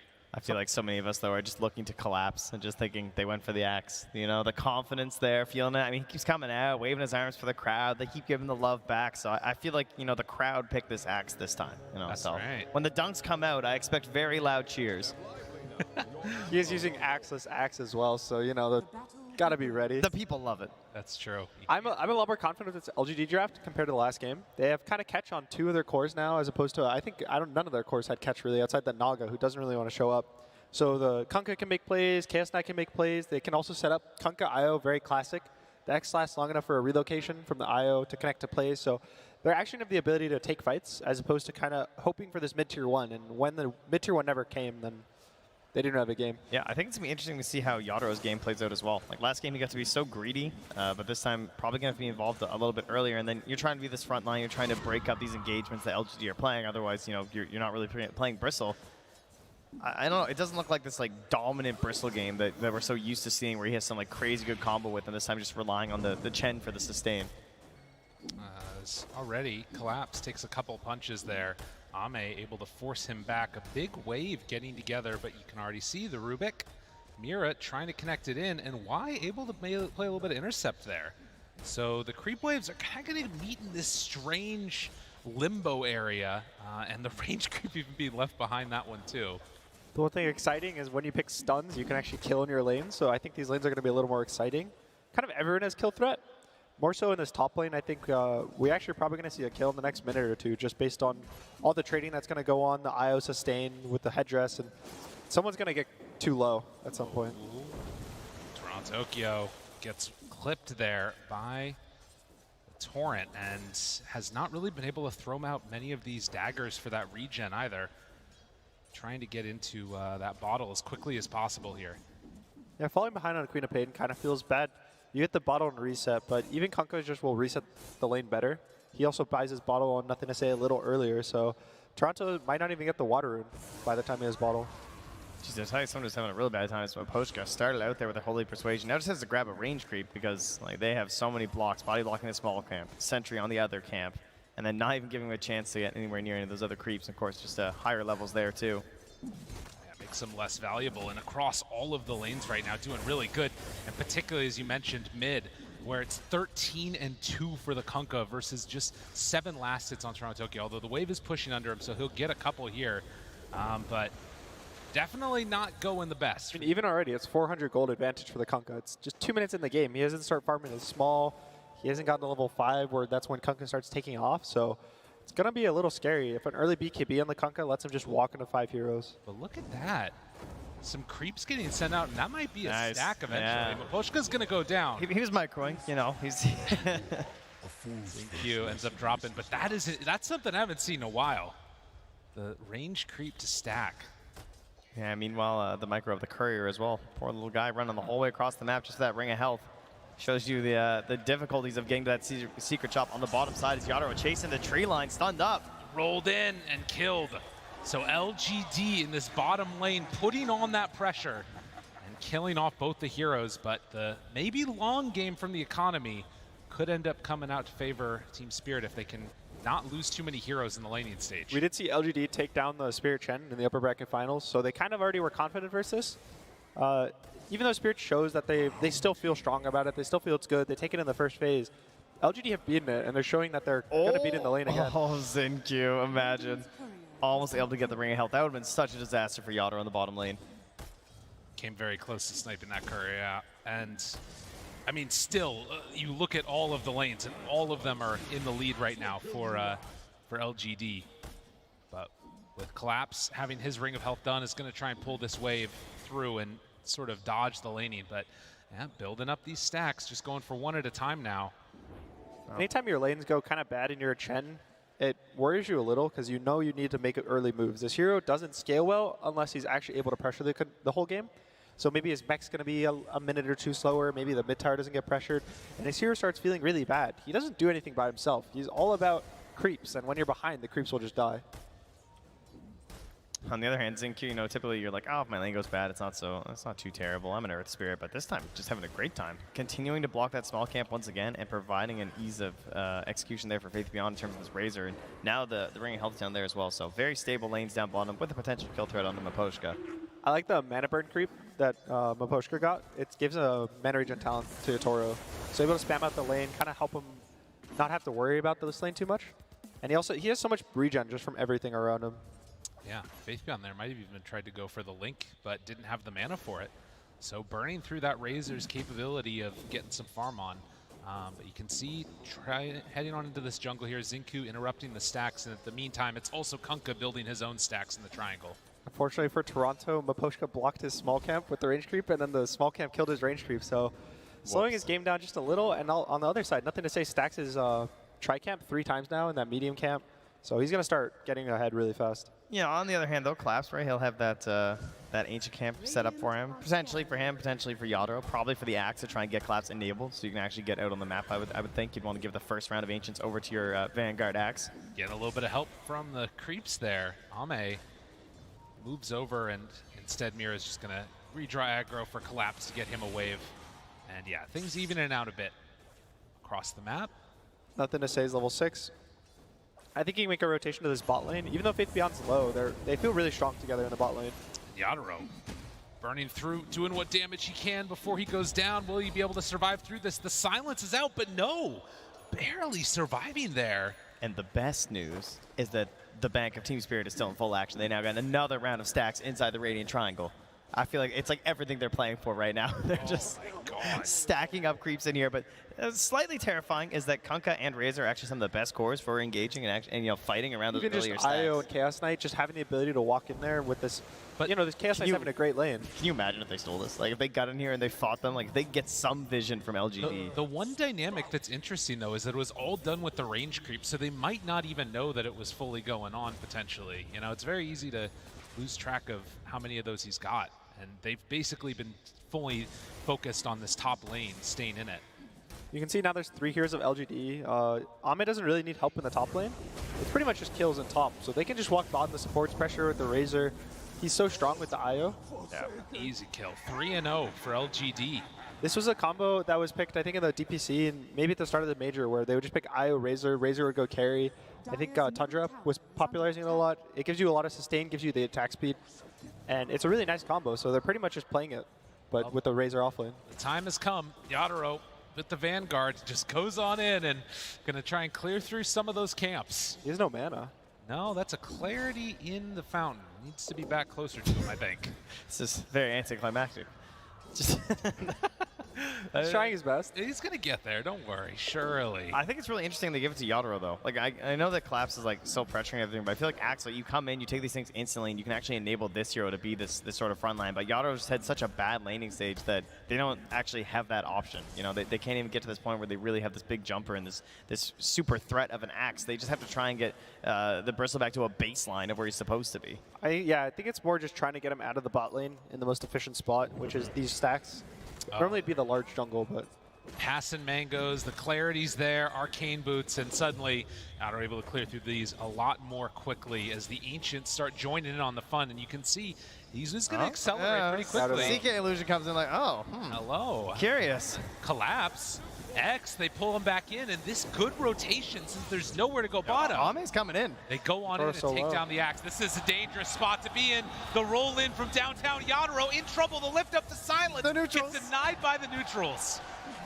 But nothing to say. He might be able to come in and steal them instead. This isn't good. This is devastating. LGD bring numbers. They bring everybody. They're trying to stop this on Team Spirit. All the stacking going to waste. And in fact, more than waste, it's just going into the pockets of LGD. They have to come fight this. There's a Sonic Wave. Gotta be careful. He's thinking about it, doesn't quite get the range. He runs into nothing to say, has it ready. Sonic Wave out, they don't have anything. But the boat, the torrent, it connects. Isn't enough damage though, it doesn't quite look like it. A long duration silence, Took it barely gets out over the roll forward. He got a bottle charge, denies H's, no. Q cleans it up, but Poshka also in trouble. LGD, they come back with a vengeance in this game at number 4. Collapse, can he find something here? Wants to get the dunk, but Q's twinkle toesing around him. Wants to find anybody, somebody to just dunk away. Can't quite get it. The fade bolt needs one. No, it's not quite there. Nothing to say, surviving. And gives him the taunt as he saunters off. Oh, Team Spirit just got robbed. Their greatest nightmares come to reality. The entire ancient stack gone. The bank away. It's been looted. There's been a heist here by LGD. Nothing to say with the bag over his shoulder, limps away with just a sliver of health. 6-0, 2K gold lead at about 10 minutes, and all of those cores sitting on the top. They got the juiciest creeps for themselves. The other things we don't see is the amount of XP now that's shared. The Eye was level 4 before that, now he's level 6. Their Spirit's also level 6. I think that's after the Tome. And they're just ready to rock and roll. All of that from a symbol illusion. Just one single illusion, Phantasm, running in there and spotting all that happening. Well, Ame giving all the vision. Kind of commanding his team to go there, making the calls. And I think they're ready. The boat is off cooldown. They have a DD rune on the Kunkka. There's a siege mid, so they're probably going to go pressure mid. Even Io has a relocate if he needs to, but he'll probably just walk there. And this is when the real pressure of LGD heroes comes out. Even the Chaos Knights finishing Armlet up, they're hitting all these really big timings, and it's really early for them. Yeah, and they just don't have a great response here from Team Spirit, right? There's not going to be a Blink Dagger for a while on Collapse. No good counter initiation outside of something like a heal, maybe trying to get a little bit more sustain onto your teammates. And obviously, with missing out on that big collection of neutrals, Yandoro's not really at a place where he wants to engage I'm them. really scared for the Bristle right now. There's a relocate. The Io's with the Razor on top. Kunkka's kind of jungling close, but even with just Chaos Knight and Earth Spirit, they can have 4 heroes here almost instantly. Yeah, respecting the rotations from Team Spirit, I'm a little bit surprised. I mean, they know that they're so far ahead right now, and if you do sort of overextend, it can go badly very quickly. But as you say, the danger of that is pretty low, but the consequences would be catastrophic. They're building in a double BKBs now on LGD. BKB on Kunkka, BKB on Razor. BKB is kind of the item you just buy every game on every hero, and it's always good, but it matters so much when you get it this early on both their heroes. Just repeat that one more time for the people in the audience here. BKB, Good every item. game, Good every item. hero, always good. Okay. Also 4 deaths on the offlaners of Midas. That's right. Don't forget that one. We did learn that one. That one's also true. So you win some, you lose some at the major, you know? But yeah, I think LGD right now is just using their hero. They're kind of abusing the map in the same way Spirit is.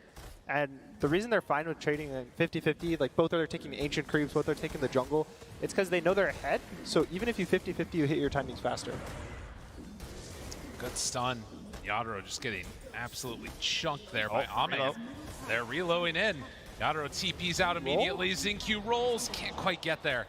Ame wanted to hit that tower, okay? They see the relocate on top though. They're setting up. Oh, this would be not There's great. also although still nothing a to say It's a bait there. though.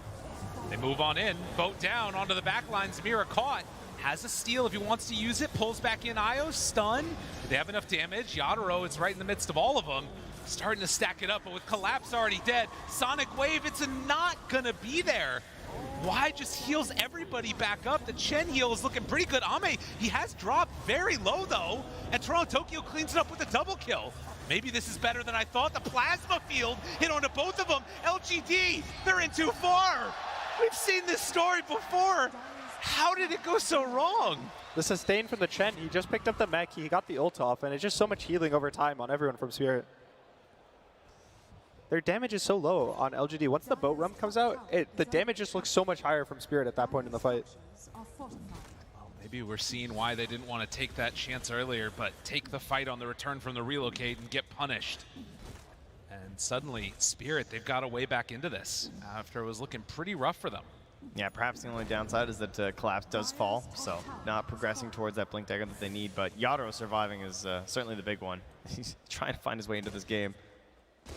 Looks like he's just rushing a BKB as opposed to the Ags that we normally see from Bristle. His team has a lot of damage and sustain, but it's still, it feels bad when you can't go to Ags on Bristle. Yeah, I mean, the silence is there from the Earth Spirit as well as the control from the CK until the talent comes out later. Obviously the Kunkka too, so it's definitely understandable why, but certainly not a way that you want to go in most of your Bristle matches. He also kind of commits. He buys the hammer. Some people would buy the Ogre Axe just to, maybe I can go to Ags if we win another fight. We get Aegis, right guys? You yeah. know? But he goes for the Mythor Hammer. He knows what he wants to buy. That's self-control right there is what that is, you know? He's putting a limit on himself intentionally. And you see Xingqiu's also building into a vessel, which hopefully will help their issues with all the healing and the sustain. It actually lets them kill the hero because of all the reduction. But this point in the game is a little scary now. LGD is probably just going to chill back, farm their BKBs. Razor's almost has his. Kunkka's still about 1,000 gold away. And they need to hit the next set of timings because obviously the first set of item timings wasn't enough. Yeah, and now with the Sonic Wave coming back soon for Toronto Tokyo with the Blink Dagger up on Collapse, you imagine they might want to go for a smoke play here as well.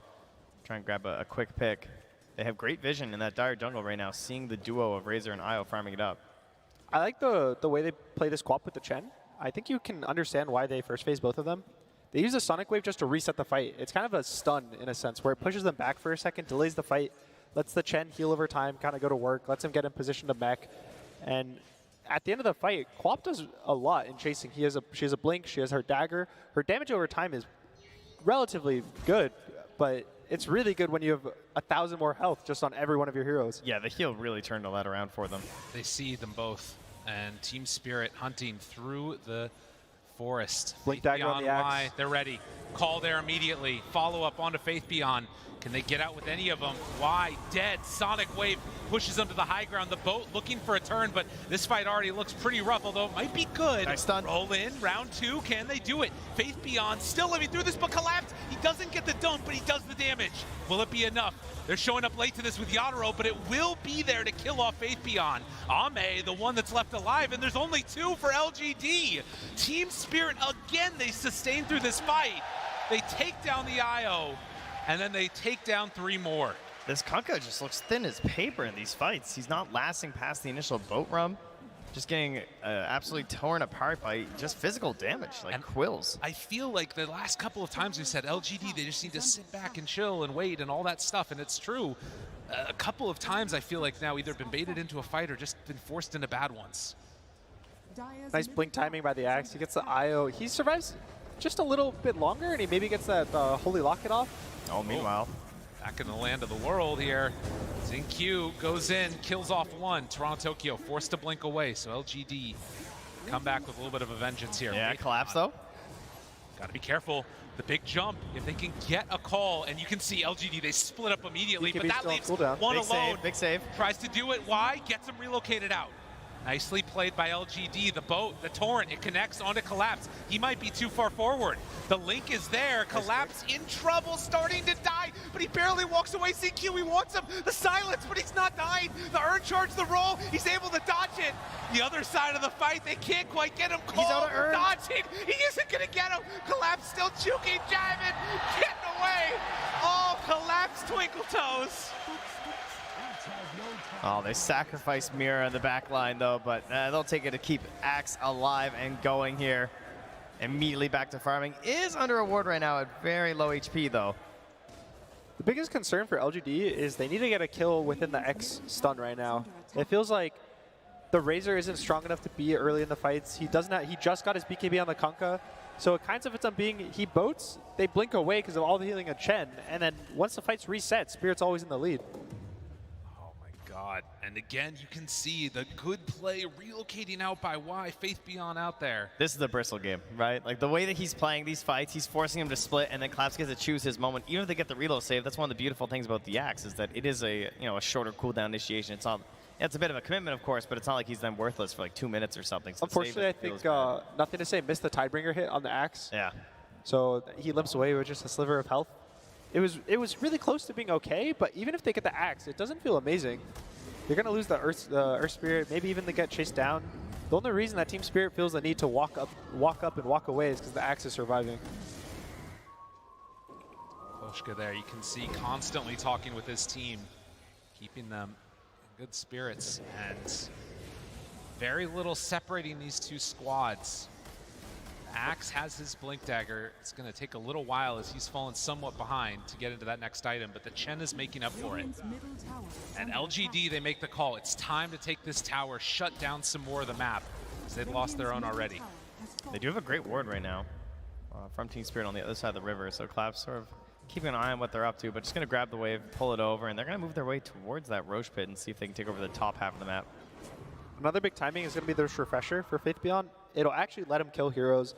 It gives him so much damage in the fights, double BKBs. He can survive, but it's still 1,600 gold away. And it's hard to ask to wait for that, especially when the enemy has the opportunity to Roche. They have Chen, Bristle. There's so much threat that you get when you're just not on the Roche side of the map, on this top side, that LGD is just going to constantly feel in the back of their head, are they Roching, where are they? Are they smoking at us? And you don't really know what's happening. So often it's been Faith Beyond that's been able to carry them through these games a couple of different times on this Razor, making all those big calls and moments happen. We'll see if he can do it for them again. They've given him so much of this IO throughout this game, right? Like just farming through right now. This is a really nice timing of potential BKB Refresher. Ahmed does finish his Blink Dagger, so gonna probably look for the Chen. I think if the Chen dies early, it matters a lot for Spirit. Even though he doesn't really do damage, the heal and sustain from Chen, if he goes down first, doesn't get any mech off, doesn't get ult off, then the Spirit heroes have the ability to die, but they're already in the pit. Yep, and Roshan starting to drop. will fall very quickly with all the minus armor, and I don't know if LGD are going to be in a position to come and contest this. This is the full BKB completed for Toronto Tokyo. Collapse is smoked just up on the wave up top right now. They want to move in. Yeah, no axe nearby, and they came just a couple seconds too late. LGD reveal themselves there. Toronto Tokyo does not have the Aegis, but rolls in right away, pops the BKB, wants to take down Y, does not have another blink yet. Ame jumped in the back line. Can they get him? The Torrent, lift up. That was from the Rubik. Mira doing a good job of controlling Maposhka down low. They need collapse. There's a boat. He's a little ways away. Can he get there in time? Stolen boat. So they have the rum. Yadaro strong, jumps in, finds one, collapse. On to Faith Beyond, trying to bring him down in the duration of that BKB. Can Yadaro find him and chase him? The slow is there. Oh, they interrupt though. They get on Toronto Tokyo, so Yadaro stays on Faith Beyond, gets the kill. On a killing spree, the slow, steady burn down. Nothing to say, starting to fall. They kill off Toronto Tokyo. The trade so far is 2 for 1, but it's the Aegis for Spirit. You can see the damage that LGD has if they survive the Chen heals. Yeah. They have the damage to kill the heroes. It's mostly just the Chen heals surviving. Because even when Boat Rum kind of runs out, Chaos Knight's constantly critting. Razor's going to reduce armor more and more, steal more and more damage. Io, every second he's alive, is healing your teammates for more. And at the very least, he didn't get the kill, but he did force out like the instantaneous heals required from the Chen, right? He just like had to pop it right away. But if the Chen went down without clicking a button, that fight, I think it would have been a lot different because there's just overtime heal from Hand of God now. I mean, it's still a pretty good win as well. Like lots of XP, lots of gold for the side of LGD. Sure, they get an Aegis on the side of Team Spirit, but some confidence, I feel like, heading back the way of LGD as this progresses. And do they have to find an answer, I guess is the question now for Yadro? Like, is there something specific they should itemize for, or just go like, you know, we just need the big damage? I think Nothing to Say is already buying an AC. He's pretty close to finishing it, about 1,000 gold away, and that'll give armor to everyone. They all got a little tank here. But mostly just the Razor refresher. The double Eye of the Storm kind of makes it so heroes can't walk close to you. They'll die. And Yatoro's also not buying armor. So if he's next to the Razor for 2-3 seconds, he starts going to the negatives. That's when you start just dying. Also with the AC, the negative armor, it's all going to kind of add up really soon. They do have some of that negative armor also with Yadro, the Aghanim Scepter that you're talking about there. X onto Collapse. That's a stolen one from Mira. The other big thing is Y is finishing up his mech. And I with mech is comparable to Chen, but only for the one hero. Yeah. But it will be a full fight reset for like Ame. If Ame can jump in, he maybe gets 1-2 kills, he gets bursted down. And they're going to smoke up even before the mech. The refresher's right here. Testing, trying to find it. Maposhka, the first one found. Does he get anything off? No, doesn't have buyback either. Team Spirit recognized this, immediately run away. Everybody tries to get out. Can LGD run them down? Mira, he's the one that's left behind. The X is there. And they'll catch and kill the Rubik. So LGD find the 2 supports. Yeah, the second Chen goes down, I don't know if Team Spirit is ever going to feel confident in a fight without him unless they're instantly jumping the backline with the axe or Yatoro's already going in. If you have the ability to dodge that fight, you should just not take it. That was such a weird start to an engagement too. They were trying to bait the Queen of Pain. Not even bait, check the high ground with the Queen of Pain. She was X'd up by the Rubik who had it, and so she's like checking the pillar, and Mapochka's like, oh, so it's safe here? And then it was not, because he got instantly blown up there. Nice roll from ZenQ to catch Maposhka. I wasn't sure if he was aiming for the X on the return. Yeah. But whether or not he was, he hit the Chen. That's all that mattered. They mattered. really wanted, that's for sure. And still not needing to pop that refresher for Faith Beyond. So he'll have that double BKB for the next fight. BKB also done on Chaos Knight. 4,000 gold lead for LGD. I think he's probably going to buy a Mage Slayer with this Oblivion stuff on Chaos Knight. It's a really nice item versus actually all the cores of Spirit. Yeah. Every single one of them has spells that matter a lot for their kit. With the Axe Spin, the Bristleback Quills, Quap does everything as all our spell damage, so it'll mean that whoever he goes on doesn't really burst his illusions down. Even Nothing to Say, he finishes up the AC. It's kind of all their timing, so LGD is going to look to smoke. They got the refresher. He didn't even have to pop it in the last fight. 40 seconds until the Aegis is down as well, so good opportunity here for them to move up. Again, they're going to be looking for this Chen. I think anyone else is probably too tanky. Even Toronto Tokyo. Queen of Pain, you don't really think of as a strong hero, but she has Plate Mail, she has BKB. She's not going to get burst in a stun, so... Smoke on smoke. Right in front, though, on the Chen, too. They get vision down. They see those couriers leaving. They know they're right behind him on LGD. There you go. Looking for that opening, looking for vision. Do they drop down any more wards? Team Spirit just a couple of seconds ahead of LGD. All right, well, he's got the Wild Wing Ripper, you know, maybe. Oh, he left the creeps. They spot XinQ. They know they're right behind him. Do they turn and try and fight this? This is the Aghanim Scepter done on the Bristle. Buyback status, only Mira and Io have it. Team Spirit's going to try to bait them into this high ground ward they just placed. They're all going to kind of stand here. They're going to go cut the next mid wave that's going to push out. And they're going to hope that at some point LGD decides to walk backwards into them. But unfortunately for them, LGD is kind of in the better position of the map. They're closer to a tower. Ame already cut like half of the last mid wave, so they're going to just take this tier 1 tower and just going to sit in the corner and now force Spirit to walk to them. Yeah, and they had a read on that as well, right? Like they're like microing their couriers around that area, just ensuring that XinQ's not going to lose. Look at this double TP mid. Send one back here. Toronto Tokyo gets caught. They roll into Mira, but they can't get him. Gets the lift immediately. Toronto Tokyo did have to pop his BKB. That was a really nice play. I think they were assuming that the Queen of Pain would pop BKB on the X. And XinQ kind of realized that, so he goes on the Rubik. Unfortunately, gets lifted, but really nice thinking to not just commit everything on the Queen of Pain. Yeah, kind of chasing a little bit here, too. They're going to see this with the vision they have in the mid lane, though, so well aware that it's everybody running over here from the side of LGD. You can see Collapse. He TPs to the outpost just from the tri-camp. He's just so scared of connecting through this river that he knows he needs to be with his team. And they're going to make a move. I think they might have double smoke there as well, unfortunately. D-ward happening. Why? That's a good one to fight. They get him right at the start. That's the save. That's everything. They try and blow him up. Torrent too, but why? He gets away. The mech is there. XinQ down low, rolls out. Why dead? But it's already 2 dead on Team Spirit.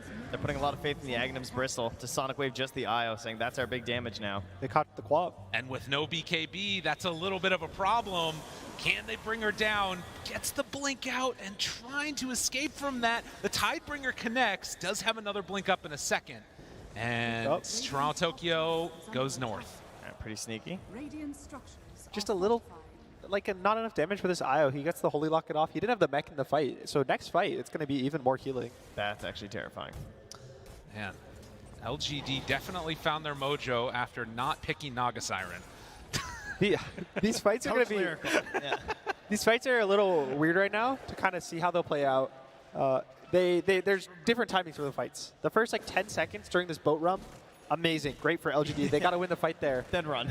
And then the next like 10, 15 seconds, that's when the Chen has healed everyone. That's when the Bristle Goose stacks start popping up, the BKBs lower. But then in a really long fight, that's when the Razor's burned all your armor, the Chaos Knight's gone on maybe 1, 2, 3 targets with his blink stuns. So if the fight gets too long, it starts going in the favor of LGD.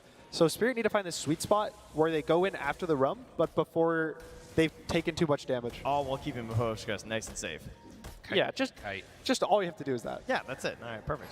No problem. And for LGD, it's just a matter of, like you say, finding that key target, getting Maposhka, or extending those fights as long as possible while kiting collapses. Big old calls. The next big item, Ame is going to go for a Silver Edge to break the Bristle. I think once they get to that point in the game, that's when they just start focusing the Bristle who walks in front. And it starts feeling really bad when you walk up and you have no threat with your just body being there. Well, everyone's looking at items right now, seeing what the next timing will be for themselves, but the Roche is going to be about 1.5 minutes away here now. Another interesting item, Nothing to Say picks up the Basher. Yes. I'm assuming this is probably just to help cancel TPs, because the Chaos Knight doesn't really want a Basher, and they don't want to let them just BKB TP out from his whole team. Yep. Radiance. You know they're going triple BKBs as well, with that Axe being there next. This was all scouted out, and Team Spirit knew that LGD was coming this direction. They had that ward on the high ground, and they all are going to be able to dodge this smoke gank. Collapse escaping from this. 25 seconds till TP's back up. But, oh, wait a minute. They clip him. He shows on the tower. Oh, Collapse. A rare mistake from him. And nowhere left to go. They punish. LGD find their man. He's 30 minutes. He maybe forgot that there's a tier 1 tower there, That's assuming fair. it's dead. Those things are hard to knock down these days on that part of the map, you know? But it tends to live there. Something surprising, Collapse has a shard queued up, which a lot of people, I think, weren't really interested in after the change to, you know, it being the Manta-style axe where the spins on attacks. Yeah. But the really cool thing is it's all attack damage, I believe. So that if he gets 5, he needs 5 spins, keep in mind.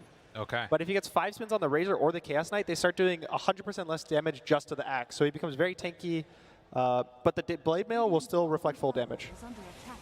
The issue is just getting there in the fight, because if you're asking an axe to survive for 5 spins on one target, it gets a bit tough these days. But they'll grab one free pickup here. If they're not able to get Toronto Tokyo, it'll be someone a little bit less valuable there in Mira. But That Roche is now finally up. Ame immediately into the pit. He knows about this. They got the vision up on the pillar. There are river wards here. It's going to spot all this action around the pit. But, you know, not really able to get here in time for Team Spirit. No, it looks like it's going to be more time to delay. And LGD claiming this Aegis here 30 minutes in. We have so often seen this be the one that shuts down that map and constricts up Spirit. We'll see if they can do that again and actually clean up this game here. I really like the Lotus from Yatoro on the Bristleback. There's so many things that kind of, it's the Vessel, it's the silence. Even being able to click in on himself before the Razor links him, so he's able to sit in the fight and not get linked down. It's just a really nice pickup. It gives him armor as well to kind of counteract this Chaos Knight Razor. Yeah, and you know, a couple things, right, that it could help versus like that Razor, like that CK. Maybe you get a good bounce back in a fortunate situation. Ame has a lot of different items there. It's also, like you said, the Dispel, like, you can't really buy Refresher, you know, on this hero. It does not feel very good. We've seen it happen, to be fair, when the BKB is just that important, but... For the Bristle, yeah. Yeah, some cheaper Dispels can be helpful. Yeah, Vlad's picked up per Chen. It's all these, like, little tiny items, the 2,000 gold items that give this tiny aura, give this, you know, this one purge here, a little force staff there, that kind of matter in these fights because every inch matters so much when the games are close. Collapse has finally managed to finish off his BKB with even hanging on to that Philosopher's Stone, just realizing that he needed that badly and there was no areas for him to really farm on the map. Also, Toronto finishing Shiva, so hopefully it'll help them burst either the IO or the guy he's healing because of all the heal reduction that'll come out. It'll work. Oh, that X popped on Toronto Tokyo, so I think he got the knowledge there. Unfortunately, no Yules to attempt to cancel that. They do have the other 4 heroes grouped together smoking and could head on down to this bottom side of the map. A couple others are down here. 3 minutes still left on the Aegis. Would not be anticipating this type of a fight, but we'll see if they try and take it to him. Nothing to say is walking up, but he's kind of the harder target to kill. 3,000 HP, still a BKB. They're probably hoping more for ZenQ. If he can die really early with no BKB, and they're just going to keep holding this hill ward. But you can see he's so good. He knows the exact range of this hill ward, and he just stands right in the fog until his team's ready. And there they are, Faith Beyond, the first one down, jumps in, gets the call, no link off. Meanwhile, Toronto Tokyo finding wide, trying to kill him off in time. It's not quite looking at it, stolen boat though, so they're gonna have their own version of the rum. Pulls him back in with that X and the Bristleback, starting to tank up that damage. And now he's got the rum buff, but will it be enough? Yadro living through it all. Yadro doing too much damage and Collapse. He's coming online. A couple more controls. Do they have it? They pull back in that Bristle. Can they kill him? No! Yadro lives. The stolen boat that won the fight, and the taunt comes out. BKB there, and Ame just forced to try and TP out of there, dropping some items in front of him. Drop the blink. Jeez, I might have jumped out for that blink. I don't know. I was kind of tempting. Oh my God. The Rubik and the power that you get when you steal their spells. The other thing at the start of that fight as well, ZenQ got right into the backlines. He did get a silence on Maposhka. So it got a little bit hairy there, but as it expired, he pops the Hand of God just to get that heal rolling for the team, and that's what helps Yadro stay up there alongside that boat. Yeah, so much healing on the Razor in that fight, but it just wasn't enough to keep him alive. I think they reeled him out too, but he got X backwards into the fight and just too much sustain. Oh, Collapse. Taunted. Where's the team? They're coming in, but the Blade Mail's there. Mira gets the lift. Oh, Spirit Vessel into the roll. He's very low, needs to back out. The mech is there, but it's not doing as much as they might want. Still, the Bristle very strong. On the low ground, Mira gets caught. Collapse with another call, the roll through. Toronto Tokyo doing the damage to Ame. He's hit creeps to region, but it's not enough. They all die again. Team Spirit, they blow it open, and Ame, he just didn't have enough. He came back to save Mira. Collapse zoned into the fight by ZenQ, but stays there. A desperation attempt to kill there from Ame turns into 70 seconds in the grave. And how much can they get now? They're ready to go high ground here. There's some big creeps alongside Maposhka. This is so dangerous. Toronto Tokyo blinks forward. They've got the BKB. Nothing to say. He's also X'd. Wants to hang on to that BKB as long as possible. They're so strong with no Chaos Knight. Kind of the break is the only mechanic they can use to kill this Bristle right now. So if Chaos Knight's dead, they have nothing. Move on in here from ZenQ. Nothing to say. They're looking. There's no other answer. The Bristle, it's standing right in front of you. BKBs. You got to deal with it at some point. Still 30 seconds. Toronto Tokyo had blinked in for this one of the backlines. ZQ just dies. Why now also found and finished? The Sonic Wave, they're dead for so long. LGD, is it really all gonna happen like this? Oh, Team Spirit, they found their moment and hit it perfectly and collapsed. He finds nothing to say, trying to kill creeps, forced to BKB and run away. But Ame, he's back up again, 5 seconds away, but it's down 2 racks. You can see LGD, they look pretty shocked right now on the player cams. They've lost 2 racks after a Roche and a fight in the mid. And how quickly it can happen. The lift, the taunt, Faith Beyond. It wasn't meant to go like this. The boat is out, he refreshes, he BKBs, he tries to run away. They run out of there by Ame too. They're just trying to buy time for their supports to be alive, but when you buy time and you use your spells to kind of kite this out, they can't even fight when the supports respawn. Yeah, and even now, Yadro still having a BKB, also one as well, remaining for Collapse too, so really, Toronto Tokyo can kind of just lurk in the back and wait to jump in after if they can provide that space, even without a BKB of his own. They have not left. They are still there. They are ready to go. They have left. Falk was on the other one. They could come back in a moment. Watch out. 87% now. Yeah. I will say, it's not the biggest lead, though. You know, it's only about 6K. We've seen LGD do this before. There's no doubt they have the tactics. They have that style of being able to sort of trick you into going on someone. But they're going to have to pull it all out right now in game number 4. Got to reach deep for those mentals. It all goes down to that play. They kind of just walked into the ward of Spirit. And ever since that one fight, it's just kind of spiraled out of control. It was very unusual to see that too. Like, no even attempt at a D ward, right? Getting through that space. Part of that maybe on the sports as well. You don't have that easy vision onto the high ground. It's also hard when you're IO. IO doesn't really want to ward, D-ward. You kind of have to focus on your own game. So kind of having to mix up the supports is sometimes a struggle. Obviously, LGD, you know, world-class team. Well, they're going to need to prove it here for sure, and they've proven it time and again. They've been able to do it in so many of these late-game scenarios. The Harpy Scout outside of vision. The roll forward, XingQ has been the man for him time and again. Not infinite mana this time. I think Team Spirit probably feels really confident about the game. They are up 2 racks. They might just wait for Roche, kind of secure the game. There's a inner feeling they have right now where if LGD goes on the bristle and he doesn't die, they're just going to win the game. And so even if he just wants to say buyback, he probably doesn't even need to say buyback. If they're going on him, his Chen's going to save him, Axe, Quap.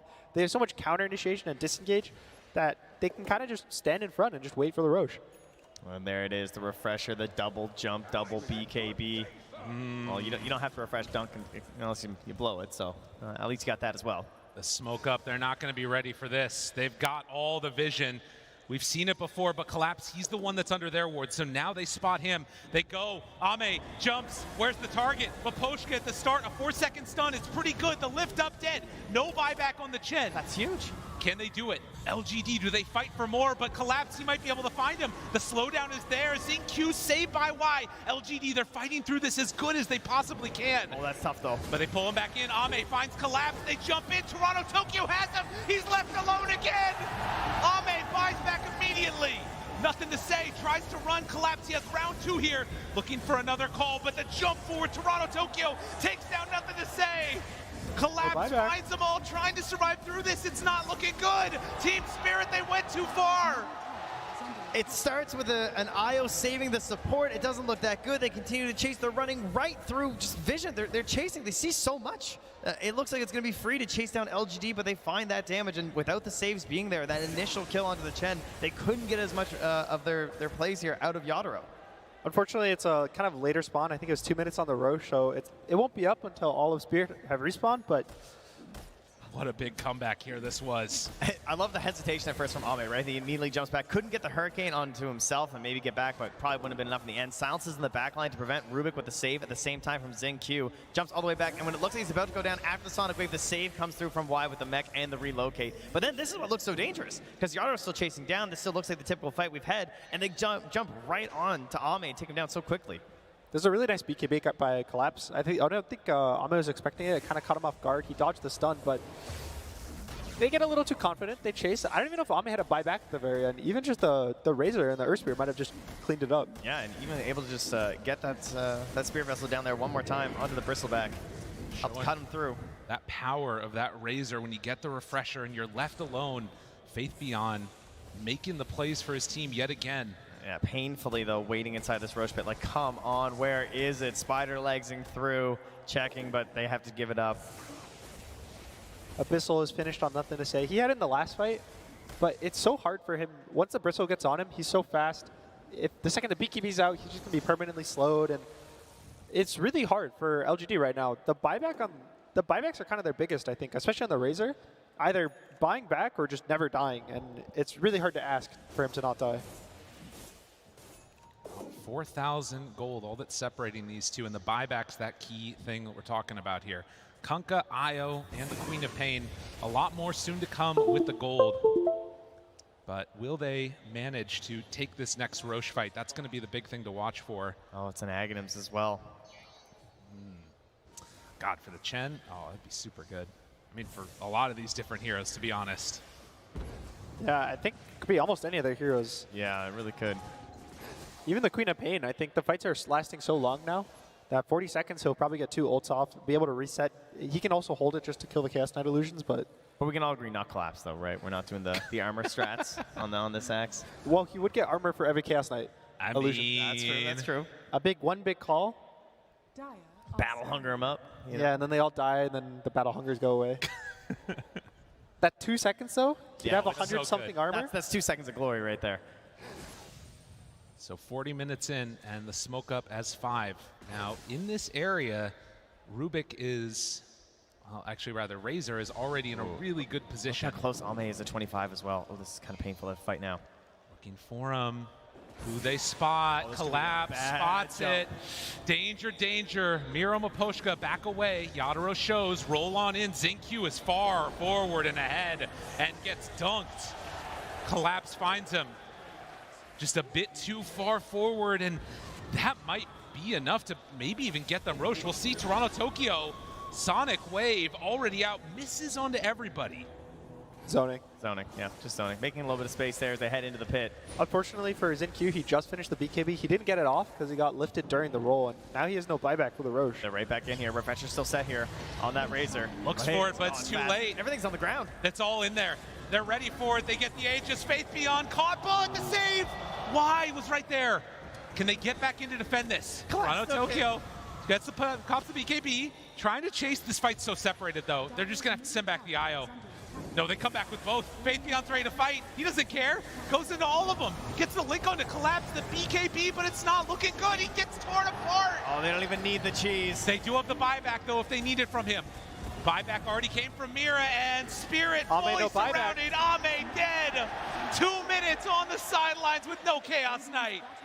Something about Team Spirit and best of 5s. And leaving the cheese. They just don't want it. They never need it. They leave it behind all the time. They just cannot be stopped here as they run forward. 2 minutes without Ame's haters. Where are you now, Toronto Tokyo?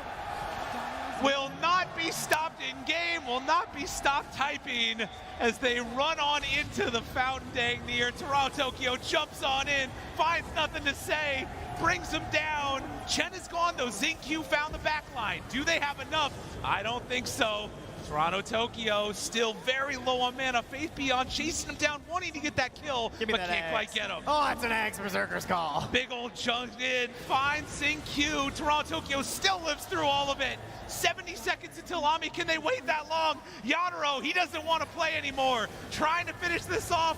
Wants to end the DPC, wants to end the major. He wants victory now. Can they stop him? I don't think so. Little keyboard slam from Yotaro at the end. Oh, the typing comes out. They are feeling it. They are loving this crowd. On their feet now for Team Spirit. All across, they waited.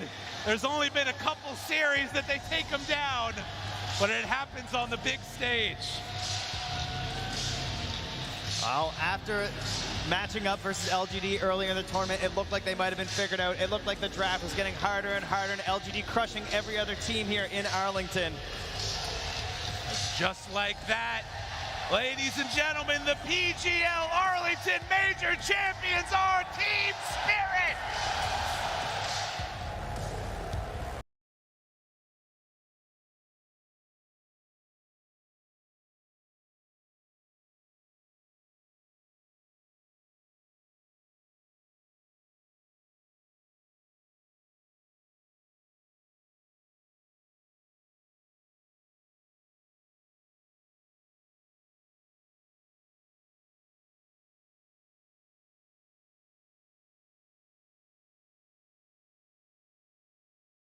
Going.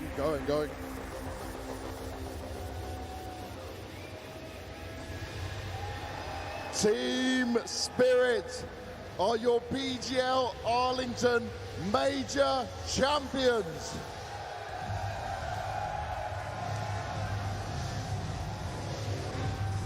A fantastic run, and they finally took down LGD. What a series, guys!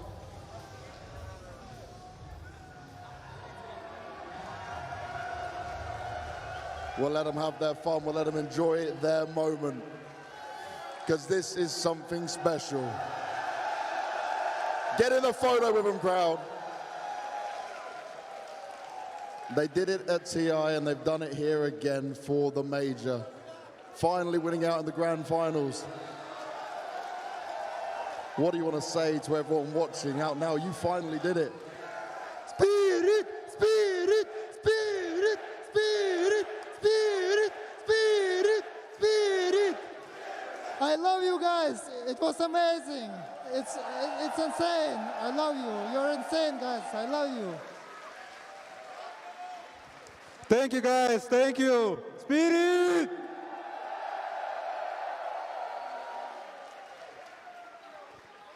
Thank you, guys, everyone, for your support. Really appreciate it.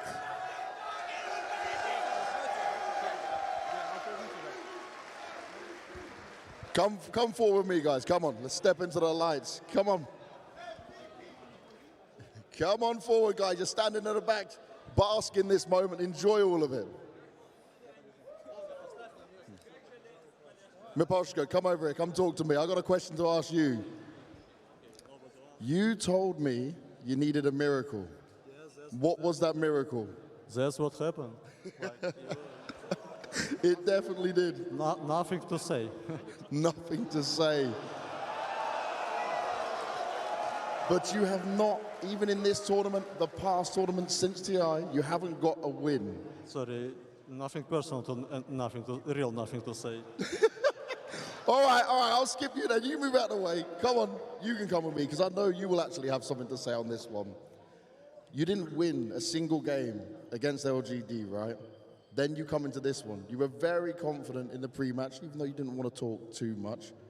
What was the defining factor here? What was the difference maker? What was the change? We just outplayed them.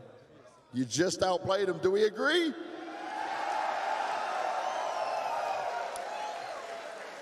Now, in games 2 and 3, we saw LGD pick this Naga. Why do you think they did that? What was the reason behind it? I don't know.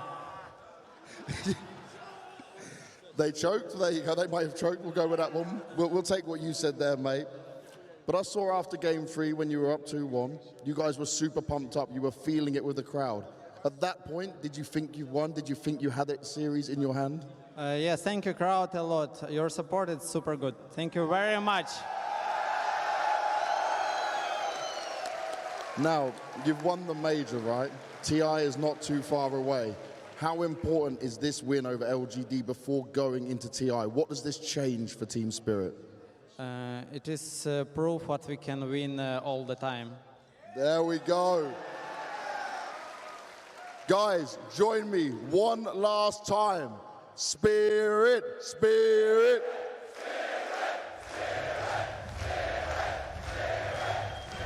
Your PGL Arlington Major Champions, Team Spirit!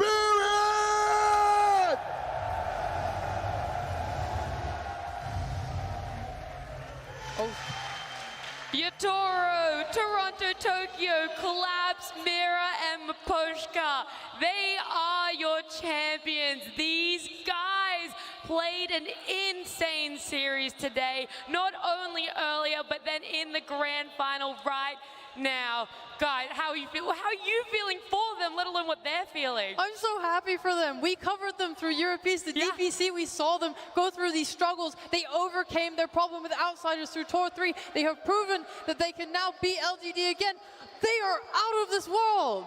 land beasts, because like you say, they weren't the kings of their region when it came to the online play, but you put these guys on a stage in a best of 5 and they'll beat any team in front of them. And in what style as well? Like bringing out that axe to slam dunk one last time on PSG.LGD in the grand finals.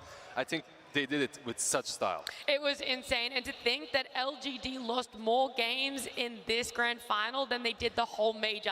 This was a team that we were so sure was going to take it. Everyone had them as their favorites, but Spirit, this last game, what do you think was such a standout, but aside from that axe? Besides the axe? I know, it was a vision game. This is the Spirit that everyone claimed TI to be so good they played on their wards. We saw these amazing plays. They're literally smoked under their own cliff ward in the Radiant jungle, just waiting because they know that LGD is on their way there. And when they show, they get the perfect jump. And then they go do the exact same thing to the north side of the map. They played around vision insanely well this game. I love the vision, but that's way too complicated for me, Sheepo here. What I see is I see axe and I see Queen of Pain. You just jump in, you just have this Eastern European playstyle, you have this Team Spirit playstyle that they were so dominant in the last year with as well. And most importantly, I feel like they use that energy from the first 2 games. They use the energy from the first 2 wins and they bring it in this game 3, and they just close the deal pretty much. Before this finals, Queen of Pain did not win a single game this entire major. It was like 0-3 or 0-4. Yeah. They win 2 games, and this game they first phased the hero. Were you worried about them first phasing it, that maybe it was a little bit too cocky, that they'd gotten in over their head? I thought they'd lost. I'm going to be honest. I thought they'd lost this game. I saw the draft. I saw the first 10 minutes. I was like, all right, we got ourselves a game 5. That's hype. But no, they turn it around. This team is just unbelievable. The other thing that I really want to ask about is the mental game. We talked about how LGD might be struggling. Do you think that that is a potential issue for them, not only here at the major, but looking forward to TI as well? Honestly, I'm not sure. Obviously, we don't know them and we can't say for certain. I don't think they were scared at all. There was a lot of smokes this game from both sides. They were all eager to look for these fights, so they definitely weren't playing afraid like they were shaken. I feel that one thing that Team Spirit definitely do is take them out of their comfort zone. Like if you look at Game 2 and Game 3 drafts as well, this isn't something that we've seen from PSG.LGD throughout the major, in the group stage and in the playoffs, but Team Spirit benefited from it tremendously. They thrived on it, and in this last game bringing something completely different even with the axe pick. That Queen of Pain, again, what a standout, had 100% kill participation on Toronto Tokyo. Like, what more can we say about this game? It was a standout, but looking at a bigger picture, this series, what really stood out for you guys? Who do you think was the #1 player that enabled a lot of Spirit in what they did today? Got to be Collapse, right? Or the whole tournament. I think he's my tournament MVP. I think for this game, rightfully, Queen of Pain, we saw there the MVP. 100% kill involvement's pretty unheard of, but Collapse is just the backbone of this team. He's the guy who just enables so much of what they do. He's an absolute, like, as far as Dota players go, he's the best offlane player in the world right now. 100%. I love Collapse. And watching him is an inspiration for all offlane players. He's so versatile, playing